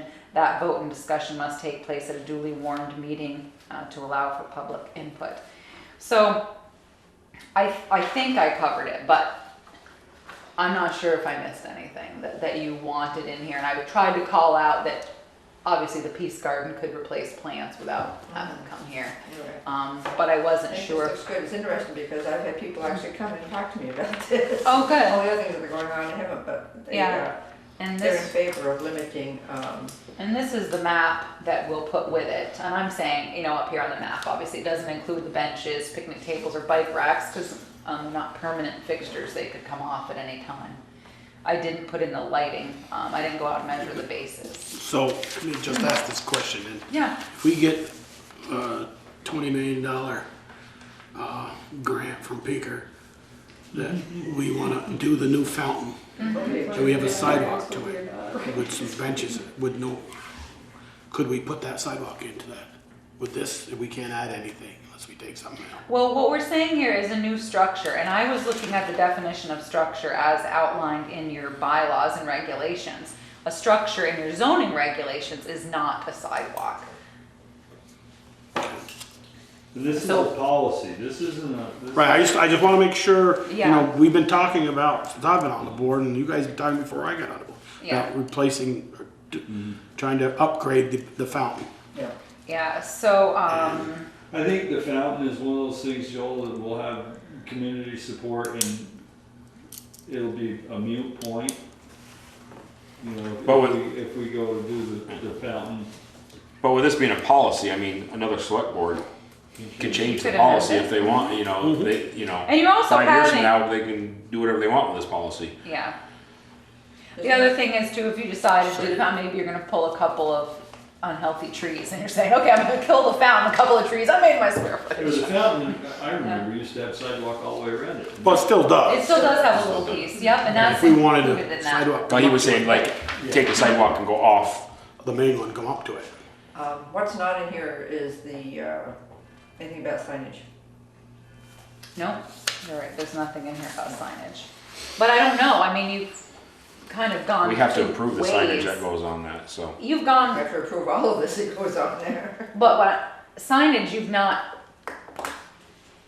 really disallowed. I mean, you've allowed the Veterans Memorial to put those things in, you just allowed little plaques over at the, Yeah, but. so I don't know, I mean, I'm happy to put whatever you I think want. it's more, we're talking street signs and signs of that nature, I They think. have to come and get permission for that stuff anyway. Yeah. They have to come and get permission for all of this. Isn't Right. there? Well, no, I don't necessarily feel we need this policy, but No. because the select board has I authority mean, to there's do it a- anyway. There's Yeah. a sign here Right. that says parking north, but I don't think there's one down here, so does Pete have to get permission to put a sign here that says No, school I was street, No. thinking more Park of the Street? signs. I think on she's the about park. signs in the park. In the park. You know, Ken Weston reminds us of that frequently. Right, I like thought Ron wanted the to current sign purpose it. of doing this was to write down things that we have all known, but new people. What are you meaning by signs? You're saying you don't want more. Like the pack in, pack out, are you talking? No, no. I'm talking about signs on the park itself, like, well, we got the name on the bandstand, and that's all well and good. But say somebody planted a tree. In memory of. Yeah, they wanna put a 4x4 sign up or something, no. That type of stuff. That's what Ken keeps reminding us of. I don't know that it needs to be in here, I'm just saying Well, that. That's a good point. I don't No, think you you're can talking cover about- every single what ifs. But she's right. I mean, that is something that you've talked about. And if you're just trying to get it all on paper, then sign That's it. the purpose of doing this, then we should all, you know, but I agree with you, you know, I don't know that we need it other than the fact that our memories are failing us and who knows.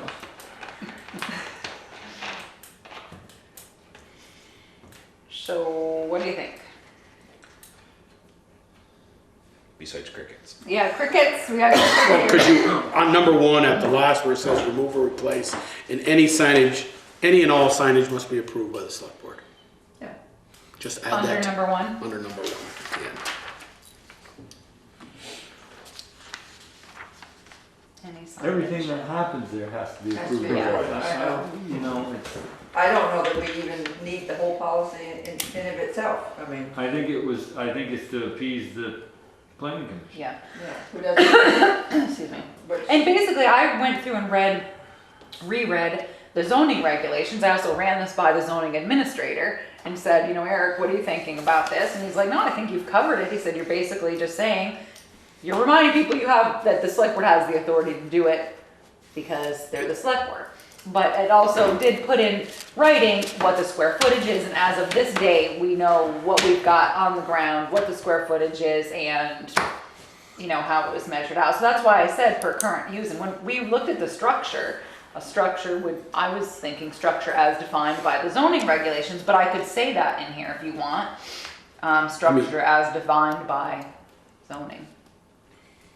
And to me, I mean, the playground is the playground, but it's really not 4,700 square feet. No, but we're trying to I give, see what, yeah, we did a footprint because The footprint you stayed around- within the footprint before and that from the was. back of the Because swings all the way. you're not gonna put something between here and No, there. but you can sit and have your lunch, that's same as the grassed Yeah. area over Yeah, no, here yeah, is definitely. here. Yeah, Eric, That's what I'm saying. did that for us, for me, went out and measured it with the thing, just because what we're trying to do is, you could do just the swings, just this, but he was trying to give you the bigger footprint. area, yeah. The area, so it gives you an idea, because there was a lot of people who were worried thought that the playground got bigger. Well, the footprint of the playground, I don't think really expanded, it was just you put more stuff in it, Yeah. and so a little different. changed the Fill the color. space. Yeah, so, I don't know, I just did what you want. If you don't want it, we'll ditch it, and that'll be that. If you would like me to make that note about the signage, I could also define, could and I don't have a say, problem if you don't put it in either, I mean, that was the only other thing we had discussed. All right. also could say could define the structure per zoning regulations if you want, or. I didn't think that had a zone of its own though. It's Isn't not. just- No, I was just saying that the For the term, planning commission though, they don't have the this. term structure could be, I could say this term structure and As defined as in defined in the zoning versus zoning. regulations, so I could do that too. Okay. So do you want me to put any more time in this so you can see it again in 2 weeks? Do people want this policy? Do people not want this policy? Good question. You asked me to draft it, so I did. Crickets. Well, it was, Crickets don't work. it was brought to us by another One of our boards. board, Yes. who wanted an ordinance, and I don't think an ordinance is appropriate in this No, case. I agree. And if we're gonna do anything, a policy is the route to go. But, you know, the policy can be changed as readily as, the decision Next is, March. the decision is still the board's decision, whoever the board is. Absolutely. So You don't think that it's does, kind of a moot point, other than, It gives them a guideline. gives of them, what's it been gives them a done. guideline and it gives them the little bit of the history of. Yeah, Alright. which isn't a bad. So do we want her to re-word or add in the wordage that we just talked about or the verbiage? Or do we just say we're not doing this and it's done and she doesn't waste any more time? I make the motion that we add it in and, Bring it to us in 2 weeks. All right, you don't have to make a motion. You don't need So a move motion, we forward, just need okay. to know whether we move forward. All right. The rest of the board fine with that? Yep. All right. All right. I'll put it on here. Is it, Therese, is an electric charging station a permanent structure? Yeah, we're not even going down that road. I already said it could be. Number 4, proposal to hire Melissa Nelson as the Hub's 2015-2016 AmeriCorps service position. Yeah, it looked nice. Darla interviewed her. The information's all here. The money comes from the United Way grant, and Her resume she looks is. good. Her resume looked great. She's a Champlain College graduate. Maybe Eric can get her for some, right. Oh, there you go. Or yeah, or Brett. I didn't see a I couldn't starting figure out wage. this.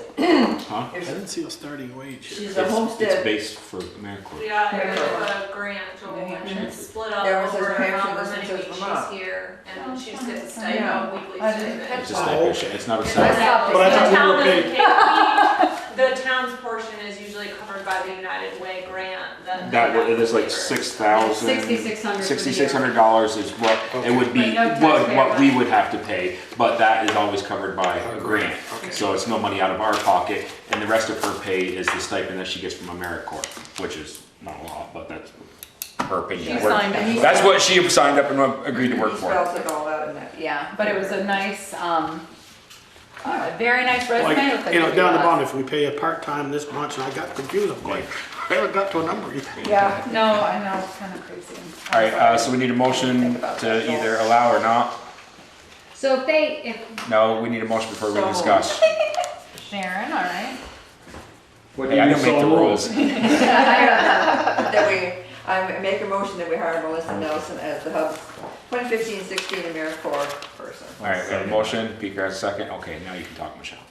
So if we hire her, all these part-timers that we've kind of hired are. Those were substitutes. Well, I know, but are they not gonna have to use them now? They may not, it depends on her schedule and what her project is. If Ryan is out with the flu or Brian is, then yeah, they're gonna bring somebody else in.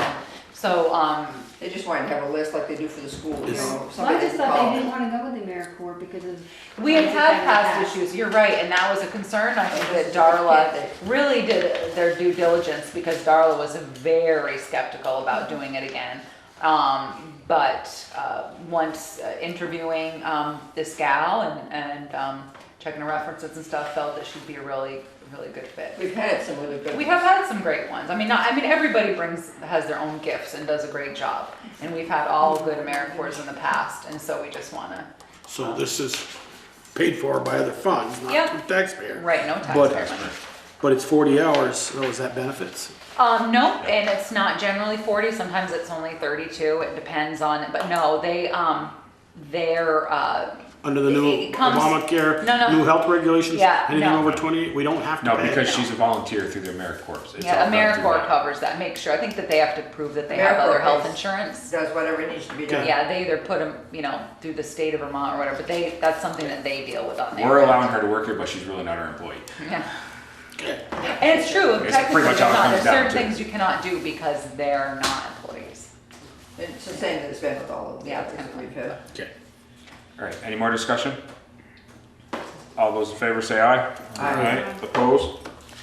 All right, number 5, discussion of the sale of the bulldozer in scale. Do we actually? have- Yes, well, I have some photos to show you, and I received the possibility of someone want to make a bid over the phone today. So I took a picture of the existing scales. Let me see, let me find a better one here. They're not in good shape. And Peter can attest. Peter and I went over today. We received a call from the road foreman. So we went over and scoped out the scales, and they're in really rusty shape. And here it is. And you can look at, and Peter is saying he does not think it is worth the money to drive them down to Gray's auction. That's Because what he told me tonight. he said, Therese, they're not going to, they're going to take 8%. He said, I just don't see it. He goes, and then what if I have to go back and get them? It's going to cost a lot of money. So his suggestion was we relist them now that they're out of the ground, include some better pictures, and we could put it out saying to people that could be used as a snowmobile bridge Yeah, People those might- I-beams, I went over and looked at it tonight. The two I-beams are probably the only thing that's really worth anything. The other thing I was wondering is, we just bought the sensor. Yep. Are those? We bought the one that was redone. He might be able to take Well, it. that's what I'm saying. Yeah. Could he take our sensors and sell them as used sensors? He might be able to. I can ask Bernard Willie and see what he has to say, because that's a good point, Peter. I mean, we just paid $2,000 for that sensor. If we could, I mean, even if we only got $500 a piece for them and sent them back, it's better than. Yeah. And then the I-beams, I don't know, somebody can tell you what those beams are worth. Steel is really cheap right now, but. Yeah. I'm taking it to the junkyard. No, Peter. No, but those I-beams are, you know, there's 40,000 pound scale, so those I-beams are 20,000 pounds a piece. Rated there's- for weight. Yeah, so. Somebody's putting in a bridge on their own property or building, you know, a house and they're building a bridge or. Yeah, So so that's- they're worth something, you know, they're worth, He said he could store them for us where we are. How would I find out how much they're worth? What would be a good, somebody like a local. like, maybe Brown. Craig. Brown. I say I Craig. I was mean, he gonna say buys Craig I-beams or, all the time down there, so. You might even want them. Yeah, so I can, because that's something that they suggested was trying to put it out on Craigslist. The other thing. Yeah, and then we wait for, you know, if somebody buys the I-beams, we wait for the price of steel to come up on, you know, and there's not a lot of use for a 40-ton scale. No, I mean, I've sent it to seed people, anyone who's had them that we thought might be interested. I've done a mailing to a lot, you know, several companies in Vermont, reached out to Bernard Willie, and he said, Therese, I could put in a whole set for what you're talking about pouring the concrete just to do because they're so old. Yeah. But I did send letters to some people who might be interested, and then they were not. Yeah, I think if we ask them, you know, if those sensors, if we can sell those, and that digital readout's gotta be worth something. Somebody somewhere's got one that's not working the way it ought to, and That's a good idea. if he's willing to part it out for us, and then we take the I-beams and we advertise those, and then when the price of steel comes up, we take the other down to earth waster up to Burnett's and That's a good idea. call it a day. So the other thing is the sale of the bulldozer. I now maybe have 2 people interested in the bulldozer. So it seems like Peter Bouvier had suggested relisting them again, updating it on Craigslist, but I have 2 local people. So I'm thinking I may just reach out to both of them and ask them to submit a bid. Yes, Does that seem like the fairest way to do? Yeah. And just see, we haven't, I know what Willie's said that, he thought he could get for him, not what we hoped. Nice gentleman, however, so it's. Yeah, and the thing is we truck them down there, we've got our trucking into it, and then we've got 8%, so you're probably talking $1,500, $2,000 to take them down there and sell them. And then if they don't end up selling, nobody wants them that day, we gotta drag it back here anyway. Well, or they end up selling for Selling for half of what nothing, they thought yeah, they were gonna, yeah. Right, exactly. Yeah, I think that's great, just reach out to the two that have showed interest. Okay, so we'll do that, and is there, I'm not sure we want to put a minimum on that at this point. I would say just let them bid and bring the bid back to us. Is everybody good with that? Yes. Okay. Baker? I mean, if it's a reasonable bid, I think we'll probably entertain it. All right. If it's not reasonable, we'll take it back up. Yes. There you go. Okay, sounds Well, we know that we had one for $5,000 when it was listed before, so if it's not Yeah. better than that, then Yeah. I say, you contact that person. Exactly. All right. We're getting up with them already, come get it. All right, bills payable and treasurer's warrants. They've gone around. Does anybody have any questions for Jen? All right. Minutes of October 19th, 2015 meeting. We have a motion to accept. Yes, I move that we accept Like the. second. All right. Any discussion? Did you corrections? change the date? Okay, good. I was all confused. Jen's like, oh, trees. All right, all those in favor accept the minutes as printed? All right. All right, opposed? Michelle's gone to the bathroom. I think. All right, town clerk and treasurer's office report and audit update. Jen?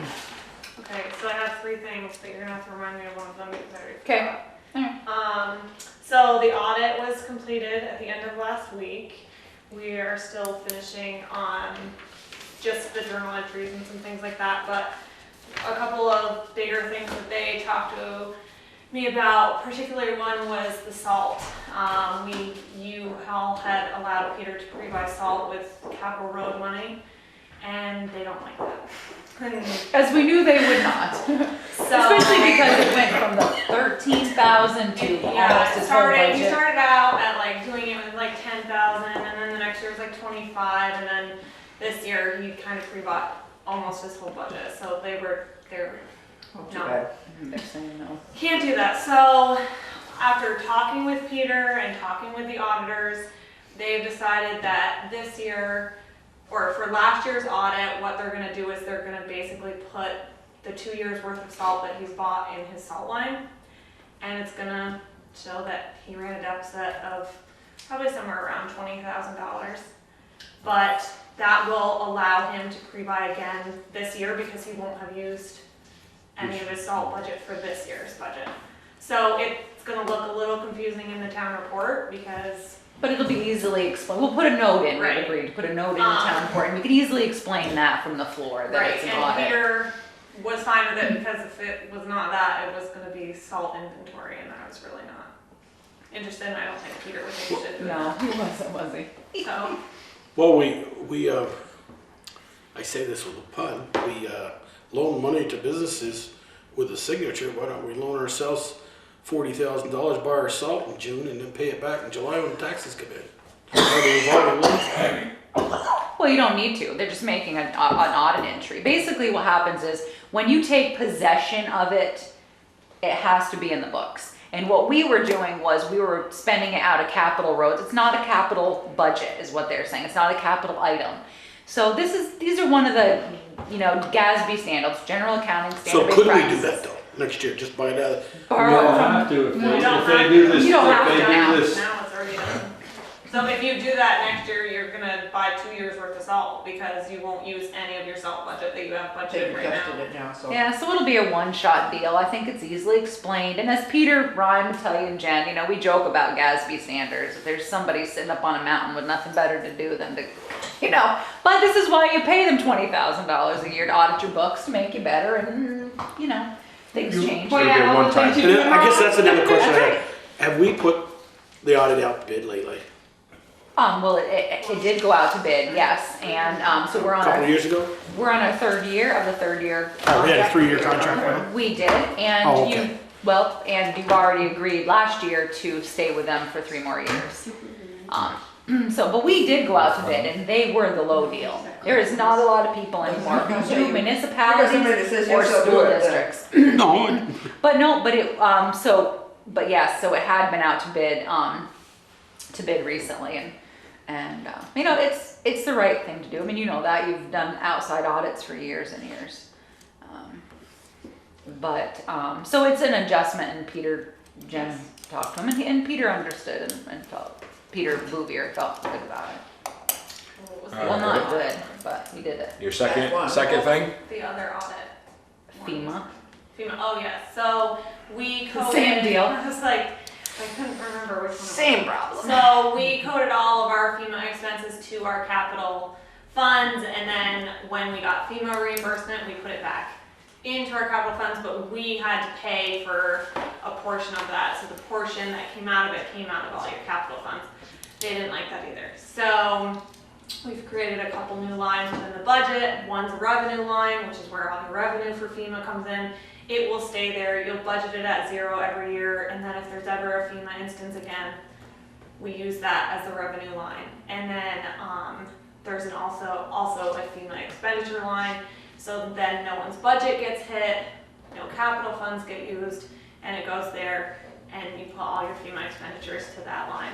And they'll offset each other, obviously with the difference of what you have to pay, and it still comes out of your general fund instead of coming out of your capital funds, and it was going to have to come out of the general fund anyways, so they were gonna make an entry to move that. Yeah, I actually was, opposed to it at first, and then I actually spent some time thinking about it, and I actually think it's the right idea, because it is an unbudgeted expense. So the fact that it comes out of the budget and possibly undesignated fund balance or is covered by any surplus, it's the right thing to do. It makes sense because it's not a capital expense. It is a disaster. Something happened. The good news for Bristol is we have upped our match. So now we get a percentage from FEMA, 75% from FEMA, and then we did the work, so we get 12.5% from the state. There's another piece that could move us up to 17.5% from the state, but that's something that the Planning Commission needs to work on, and Eric is aware of that for him. So there will be a percentage of expenses that FEMA and the state don't cover, and so it makes sense for them to come out of the fund balance. So I actually at first was like, no, and then I thought, well, you know what? Just because we've always done it that way doesn't make it right. And so I actually liked the way that they ended up going with us. So those, you said you had 3 things. Those And are then the last one is water. So I received a phone call today from about a that. gentleman named Toby at the Addison County Community Trust, and they kind of had some leak problems from this last read, and they got a very large water bill. So he has requested, and I told him that I could not say yay or nay because this is up to you guys because you are water commissioners. Change your hat, Joel. Water commissioner hat on, Chair. He is requesting a read be done every 30 to 40 days versus every 90 to say 100 days.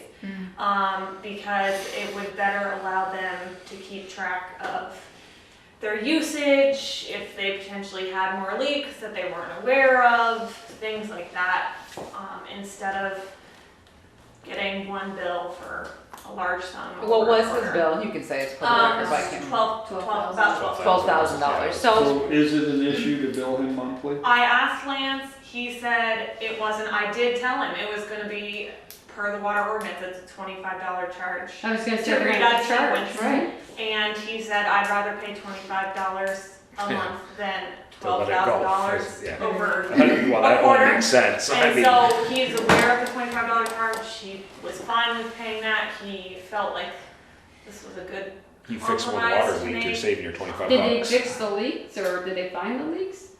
I I mean, think every we 30 had to 40 somebody- days, is it gonna mean anything? Just if they gonna be fix billed the $3,000. Right. well, We had to swallow. wrote them a letter with a suggestion of people they could contact. rural underground or Vermont underground locators. Jen gave them a copy of the card, and they did call them. And so, And we have don't them know if there. they've repaired anything, but, Teresa and I talked about it, we think it's probably the right thing to do. If they're gonna keep repairing leaks and continue to work on things like that, and they're billing their, I mean, That's because when, supposedly a whole new water system in there. Oh, yeah, well, when they first, Old Faithful. when we first terminated the agreement, Mm-hmm. you know, they were thinking, we're not gonna have to bill everyone that much or increase their lot rent Yeah. that much, and then it's just continually got progressively worse Yeah. for probably, what, it's been a year since. At the- least, yeah, the last couple of years it's been. So You think it 90 makes days is total 12,000. sense for them to be able to do that because they can't accurately get water payments from their Yeah. lot customers if they have no idea what their Yeah. water's going to be. And it would help, you know, it's nice, I mean, well, you know, it doesn't hurt the cash flow if they're coming in on a regular basis. And I can understand, that's a huge chunk of change. They made an arrangement with Jen to pay it, but if they get another huge one again, I can understand when you're dealing with all those trailers, and their system was been very problematic, but Jen and I got together and she'd written a letter to them and to Blaze's Trailer Park. They also had a, not as bad, but a high water bill, and provided them the number for the underground locator, and they called them and had them down there and got theirs fixed. They also had a leak. So because they're repairing them, it helps us too. Cuts down our electricity because we may be putting something through the meter, but we're still pumping and it's still taxing our system. I would, I'm all in favor of doing them once a month and maybe asking any other big user if they wanted to go to that. So if we had a dozen people that we read and billed once a month, maybe even getting rid of the $25 at that point, because Have it to be is better business. all the way around. It might help to be with the Blazes Trailer Park, at least starting with 2 trailer parks, and then whoever big user, well, the high school, of course. You But better always they're use actually it. very consistent. I have to Yeah. say, the Bristol Elementary and the Mount Abe are big users, but they're consistent. I'm not sure about Bristol Works. That might be something they'd be interested in. So would you have to say? And the other Lawrence Trailer Park. They pay individually. They pay individually. All right, so does anybody have any concerns with allowing? No, You I, read 30 them days? monthly, why aren't you? no, I reading think it's either gotta be businesses or, I guess it would be nice to put, I think I'm kind of overhearing what you're saying, and put a little bit of stipulation on it so that It won't some be other water everybody. user isn't saying, I want well, mine. yeah, I don't think I should be So- able to come in and say I want mine Right. read every month. If I want mine read every month, I need to pay the Pay that $25. Yeah. So it's gotta be, Commercial or, Yeah, and you gotta have enough. Something to be large. worth- I think it would have to be a high volume, you figure out a volume, which, a high volume user. so is it possible for you to come up with a gallonage that would eliminate 95% of the water users? Maybe. We could take a look. Well, okay, well, Why don't you why don't we limit it do to this? Is everybody in favor to allow the trailer park to be read once a month? Yes. Okay, so be it. start with So- that. and start with that. next week with- Now, can you or next research time. in the Yeah. next few weeks of what it would maybe Yeah. look like to come up with a new policy for And then for monthly reads? So as of right now, we're gonna charge them the $25. We'll charge the trailer park $25 until she comes up with a policy in the next meeting or two. Okay, I can do that. Everybody okay with that? Yes. All right, All I have. that's all you have? Well, just real quick, Jennifer, if you read them, let's say you read them 12 times, it's $25, or everybody gets a free one every 3 months. Right, he would get a free one every 3 Right, months, yeah. right, yes. On the every scheduled single reads, one. he won't pay for that Right. month. Anything. On the So scheduled 2 reads, other yeah. non-scheduled reads Reads, you he would pay, get. okay. And, taxes. Taxes due, Thursday. Yeah, I was gonna bring I my did check that. tonight, and I looked at my checkbook, and I wasn't bringing my check Oh, tonight. yeah. Teresa and I had this discussion earlier today. It's like, So it what ain't is it? happening I today. should take it with me to the meeting. Ooh, no, I guess you don't. All right, select Move some board money around. concerns. I have. Joel, we'll start with you tonight. Paving on West Street by Martin's, that cut? We're on the list. Acker did the digging, Acker excavating, and they deal with DNF paving, and so we're on the list. I do need to ask Lance tomorrow to go out and put some more gravel in it, and raked it, and put some stuff in it the other day, and we need to do that again. It's hard with, as Jen said, the rain, and then we've got, of course, buses and big trucks. It was a pretty good ravine there yesterday. Yeah. I This avoided it morning. with my truck. It's just, I wasn't in Yeah. town today, so. I understand we still having trouble finding the water line on Adirondack View. Yep, that's on my list. Yeah, it is. We have, Like a Peaker. bunch of gopher holes up there. Well, we dug. We've Peaker has- exhausted, with the exception of going up to where we know that line is and finding it and hooking on it. What Lance has said to me, which makes sense, is that somebody put in, either there's a coupling or something in that line and he can only follow it to there, and if the pipes don't touch, because they're gasketed couplings, if the pipes aren't physically touching, he's losing the signal. And my last I went up and we followed the main back each way from the shut off. And we found 2 lines. Well, it turns out the 2 lines went into one to feed Ledoux's apartments up there. Because we shut one off and they still had water, and then we shut the other one off. Yeah. And Okay. You still sell water? yeah, well, what it was I think what happened was at the time that service was put in, we didn't have the ability to do a 3-inch tap. So they did 2 1-inch taps and teed them together, and then ran a 3-inch line up to the apartment. So we're not, so that was my question is, what do we do next? Do we write to these owners and get permission from them to dig where we know we found the line in the driveway? It's about 4 foot, 1 inch or 4 inches underground. And it's of course being plowed off, and that's where they park. But we know, we found that line, and we actually think near the fence there might be where it's, what's the word I want, not a coupling. Union Coupling. Yeah. So, Because it's where he's losing the signal. yeah, so what we're not, I mean, I guess we could write to them, get permission from them, call DigSafe, and start digging up there and find the service line. And I don't know if we follow it all the way back, we tie on it, figure out what we're gonna do. I'm sure at that point, because we're there and we're digging, they might like it blue boarded, and they could obviously pay for that. I don't know what to do. It's what we want to do to find this thing so we Well, can at shut this off. point, we have a leak there, right? No, We just want to try We to just wanna find a find shut a off shut-off, because they have frozen 2 winters in a row and they're really unable to get it thawed Right. because they can't find They the other can't end find to it. do anything. Can we dig up is the union in the road? no, we have no idea. We've Oh, dug okay, up, I thought you said you we got to dug it. the whole Well, side of he's- Stanley's and the He's corner. he's followed the line back to a certain point and then he loses it. So let's dig there. And, well, Yes, that's, it's in the tree line. Well, it's in the tree line, But we yeah. could. But, so that's the thing, you know, And obviously then- now then we it crosses- Tree, it's just the shrubs or? No, actually it's the a big bunch of trees? elders. box elders, and it crosses, from there, it crosses Mary Ledoux's property, which we have no right to dig on. We don't, unless they've got a right of way for their water line across hers. Yeah, which We haven't done. really don't have any business digging there without her permission, and she was not happy when they were digging up there the other day.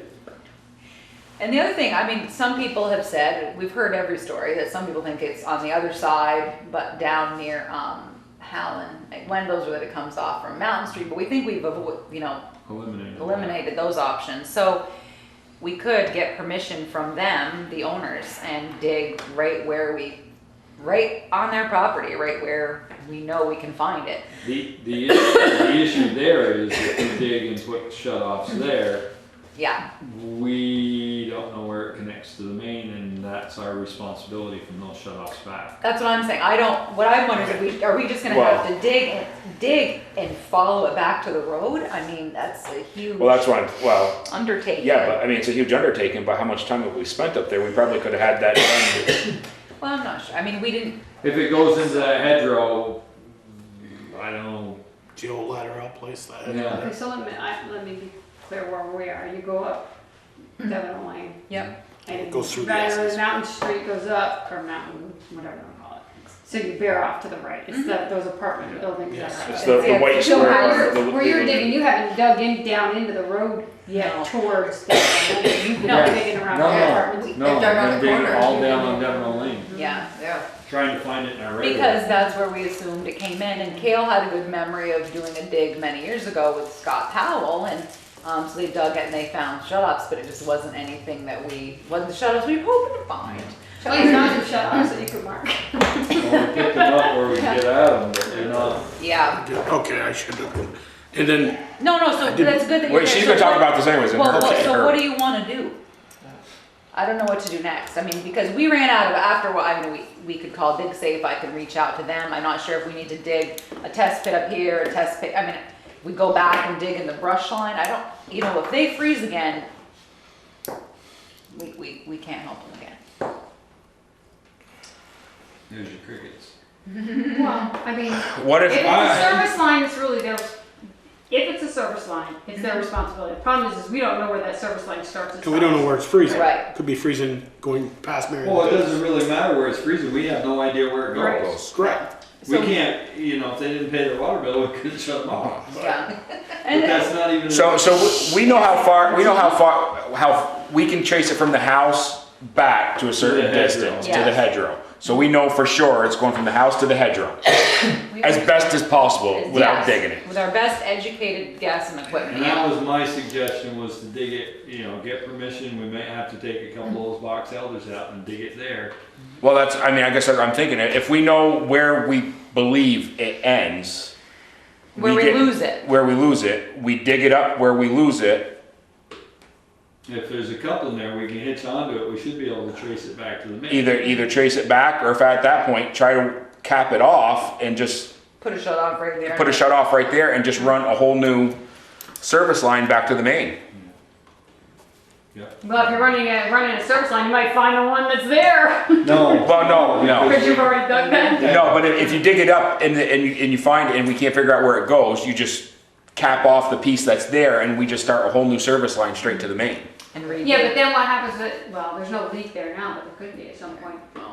Yeah, I mean, If well, you cap it off, then what happens to that wherever the service line goes? Well, I don't know Yeah. exactly how you're gonna cap it off, because Yeah, it's got so water, that's it's got what water. I'm So it's saying. got water in it. Yeah. But if we, Well, you put a shut off, put another shut off and just, You can't put a shut off in unless you shut it Shut off, off. well, you can shut the whole street off. yeah. you shut the street off and put a shut off right at the end where you cut it off, put a shut off, and then, And not I mean, even you got a redo dead it. end pipe in the Well, ground there. Yeah, Okay, so that's what where you your do, shut-off or is. that's where your shut off is, in the hedgerow. I'm So if thinking one that. pays and one doesn't, you can't shut them both off. You gotta shut them both off or one. And Well, we that's can't, never been an issue we for us. really No. can't, Yeah, you know, we can't go up there anyway because we don't have a right of way, it's not our But property. the issue is we can't help out because we can't. That's the issue, that's why we Right. started it. Alright, well, So, I think you should get permission, try to get right to get permission, see if they'll allow us to dig Is up that there. Stanley again? Yeah. Still And Stanley? he said, you know, if we're gonna take trees out, obviously. Oh, yeah, we gotta go talk to him, so, Yeah. alright, I mean, yeah, send something up, make sure he's okay with us coming up and doing what we can do, I mean, He's Well, it's either saying, that or you know, he's gonna be responsible for trying to find it. no, it's not. No, it's not his. It's not his where water. we're digging's not gonna be his. Yeah, he knows where it is. I know, it's just convoluted, Michelle, and then, of course, Peter You made know, a good point. The box elders could have been this big when the shut off went in, and now they're huge, it could be. They could be right in them. You They could know, be right I've heard there's shut-offs. You know, one person says there's shut-offs in that hedgerow, another person says they're on the other side of the old Kimball property. Yeah. And they're near the rock, they're near the They mailbox, don't, they're near it's just everybody's opinion. I mean, Yeah. I remember years ago And we've seeing a trench dug up through there, but I don't know what it was for. I don't know if it was the Mm-hmm. apartments. I don't know if it was those houses. Yeah, I don't.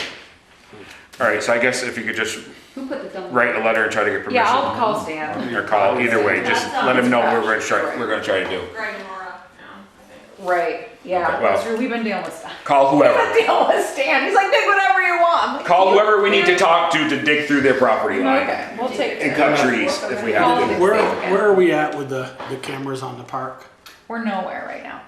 I think, Randy can remind me, I think that we had left it with Oscar and he was going to give us, an estimate or some parts so we could get other bid prices, and I think that's all I remember, and I don't think we've gotten that list yet. Somebody else was gonna, what was? Joel suggested Then the you guys lock think, and glass guy. well, him, and then Marshall's Alarm asked me about it, because they've got the contractor to do the alarms at the new fire station. He says, you know, if you're gonna have cameras there, that might be the best time to run the, even if you're not gonna buy the cameras now. Right. Run the conduit. Yeah, we talked about that at one of the building meetings, but do you remember? 'Cause he asked me, where did you ever get stands? anything Randy's on Randy's in charge, Randy's helping.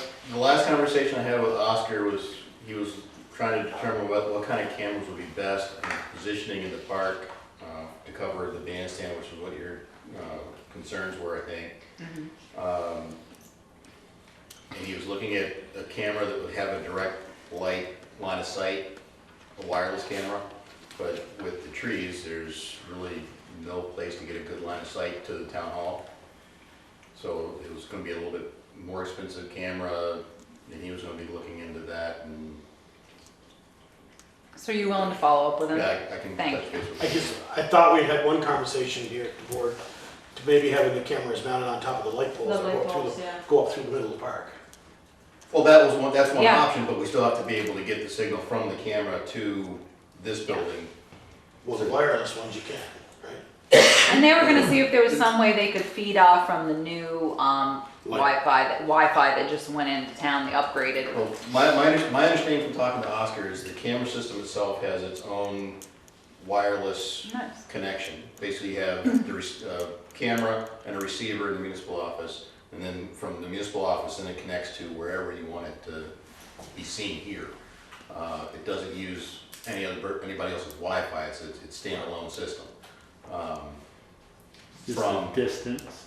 it's a matter of cost where it comes down to whether you can see from antenna to antenna, where there's no obstruction, or whether you pay more to where the system can read through trees. And that's gonna be an added cost if you increase, and there's really no place to do a line of sight, no matter where you are. There's trees, David, trees Yeah, on our policy. I'll be trimming the trees. So we can put up a camera? Yeah, I know, so, thank There'd be a you. hole. That's right. You have to keep trimming every once in a while. Yeah. Plus, it's dark. Yeah, anything else, Joe? No, that's it, I'm sorry. No, it's That's good, Joel, they were I all just hadn't good. heard anything about the. They were all good That's fine. questions, I'm glad you brought it up. Sharon? We appointed people to the Addison County Solid Waste Board. Joel, who accepted, And Sally, who came in the next day, said, "Congratulations, you made it." She started laughing. She goes, "Was that last night?" I'm like, "Yeah." So she has agreed to be the alternate and was very excited about I it. heard about it immediately. Thanked everybody for thinking of her. So, Okay. yeah, I think in your last packet, it might something came in the mail today, so we'll see. But anyway, so she was very And when I happy. walked down tonight, I discovered where they took the pole, light pole out of the cement. Is that our fix? That is our temporary fix, yes. Peter Bouvier put that in for now until the spring because there was a little bit of miscommunication between he and I about getting that filled in from someone else that was doing some other work in town. So we're gonna deal with it in the spring. And he just thought that would be better. He didn't want to have a tripping hazard for anyone during the winter. And I need to go back and look at it because there was some stuff scattered all over the place. So I need to make sure it didn't adhere and get out there and I haven't sweep walked it up there. What is the? Oh no, it's just right out here. Where Yeah, it's I the parked over at the It's funeral just a home, so. hot Okay. patch. But Well, it- yeah, you just- you're it's right, just- it all was right. scattered around quite a bit. Yeah, so I'll take a look. I saw that it was, and I haven't had a chance to go see if it's. So I remember George Ty talking about the stuff that they piled by the pole. I'm assuming that all got. Over here? Yeah, I assume so. Yeah, I haven't noticed it at all. because he commented because it was the hand, of course, right in front of the handicap, It's so. gone. Yes, right. I didn't go down. No, so that is just a temporary fix until that way it's gonna be easier for people to go over and. Well, you just don't want water really getting underneath it this winter, Exactly. freezing and popping it up. Exactly. So. Yeah, I walked by them, but back. I know. Is that our answer? Yeah, no, so temporary. Anything So I know else, it's Sarah? not Very pretty. good. That's it, thank you. Speaker? I guess I just wanna reiterate what Jimmy said. He wished me best, but, I wanna reiterate what I said at town meeting, of what a wonderful community this is. The support I have gotten, since my daughter went into surgery is just overwhelming and very humbling. Calls of well-wishers, text messages, everything. I just can't tell you how great this community really is. And I want to thank y'all. We're all thinking of you and her. Definitely. Taking a I kitten. couldn't figure out what else to do, so I sent him a text back or something. Yep, no, it's. I figured that wouldn't bother you, but at the same time, you know. Well, I think I've sent more text messages in the last week than I've sent in my whole life. I But just wanted to- it's all good. That's it, yep. And yeah, I just Good, gotta let good, them know good that I job. know and that, cause I found out after the fact, so that was okay. That's it. That's it. Michelle? Nothing. Everybody asked any questions I had, so. Thanks. Jen and I do have a couple changes on there, so. All right, and actually I have nothing tonight either. So we'll go to number 10, Town Administrator's Report. We can't skip that one. Yeah, I know. Sorry. So Well, did we a couple covered things. half of it, I hope. Yeah. So hydrant flushing, I just wanted to let you know that Lance had worked on hydrant flushing. He had Church Street somebody today. here from SOS on Friday and was doing Church Street today. So good. I went to somebody today. Town report bids, Pam, because she's so organized. I'd already put that thing out to bid, by gosh, and I'm telling you, the woman's good. And we were discussing town meeting, the last thing I know, she said, "Oh, here are the town report bids, Therese." The low bidder, once again, even cheaper than last year, is Repo Graphics, so for $13.80. So we'll, so it's under our purchasing policy, so we'll take care of that. Set the date for the January meeting. Michelle said she cannot meet the 9th or the 16th, so I'm saying let's go the 9th, the January 9th, that Saturday, January 9th, if that works. It doesn't work for Michelle, but does it work for everybody else here? So we could do the Saturday, that's the Saturday budget meeting. Saturday. And she, Second Saturday. the second is January 9th. Michelle can't do it, When but to I'm when, happy. when to when. I can sit with Michelle and go through that. Well, let's say like 10 to 3. Okay, the speaker and I'll have annual meeting at 5, so that's all. Oh, I'm sorry. Is that a bad day? No, we just, Keeps you from doing we start at something 9 to 2 or 9 to 2. Oh, is that that's the dinner? That's the. Yeah. Did you want to You do? all have annual meetings. You all Yeah. have. Yeah, we all, we're gonna be there that Okay. night. Yeah. Do you want to Well, why do not kill one day? 9 to 2? Well, Is my that- other question was, 9's better, yeah. Start at 9. we usually have department heads and whatnot come in and talk to us. No, Are we gonna will still have do to that on Monday nights. No, we'll still stick them on Monday nights. Right, but my question is, are we going to have enough information to do Yes. it on the 9th, or do Yes. we need to wait till the 16th? Nope. No. I'll have it. By the I 9th, will we have have all met of with them by everybody. then. Right. Because usually they meet with me, come to bed, and then I give you the budget as it changes, and then you guys just ask. They kind of go over general questions. But yeah, no, we should be good. Okay. I mean, obviously, there'll be changes to the budget after that, but So that Saturday budget meeting is budget work only. budget work We will do only. nothing but budget that meeting. Yeah. No, That's I'll all go day. split this one in. That one. So No, no, nothing, nothing. 9 to 2, 9 to 2. and that's fall. And if we get it done quicker, we get it Yeah, done we quicker. done quicker, right? Exactly. I will bring muffins. I think and it's a stuff. great idea. Yeah, brunch. I'll take care of the food that day. Okay. Thank you. I'll have coffee and stuff here. Landfill meeting tomorrow morning. Russ from Green Mountain Engineering and John Casella will be there. We're going to meet with the, geez Louise, Addison County Independent. Going to work with GAN. I wanted to do another article and they weren't really biting. So once we sent them some pictures and they thought it was interesting, so they're going to come do an article.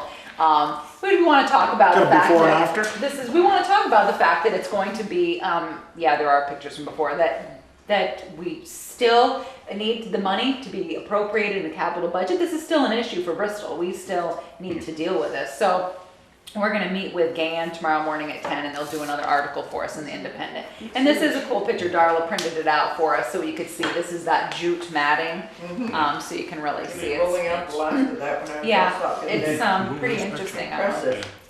And They did that up on Mountain Street in front of bushes, and the grass is already growing through it, and it hasn't even been a week. Well, seed, Is the in there. seed's in it and the mulch is in it. Yeah. It's all just and they were one thing. really lucking out Keeps it from washing. with the weather that we've had, and so it's continuing. So, there's still maybe some winter kill, which means when there's spots, maybe in the spring that they're gonna have to come back and hit, but right now it looks really good. Now, is that going to have to be mowed? Yes. Yes. I'll have to, probably Yeah. have to beat brush hog it a couple times a year at Yeah, least. Another reason to buy a brush hog. yeah, well, there you go. Sidewalk tractor. The So other Eric thing, does.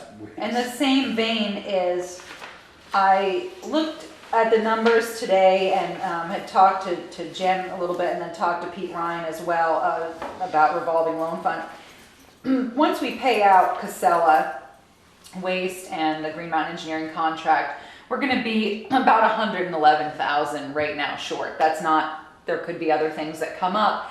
So for cash flow with the revolving loan fund being flush, I was looking for your permission for me to go to the revolving loan fund to ask for a loan from the revolving loan fund. It's a tough crew. Until, it is a tough crew. And it'll be paid back when Just we, sign a guarantee. when we, personally, when we, I'll just mortgage my house. When we, No, they don't ask for that. when we get paid from the state, then we can, pay them back. And it just seems like for cash flow, it would be cleaner and, I don't know. So was that, I remember you said the state was only gonna pay, Up to 180,000. 180 is what we're looking for. but, so if you only gotta borrow 111, is that all they're gonna pay? No, I got no yes there. The answer would be, we don't know. we don't know yet. Okay.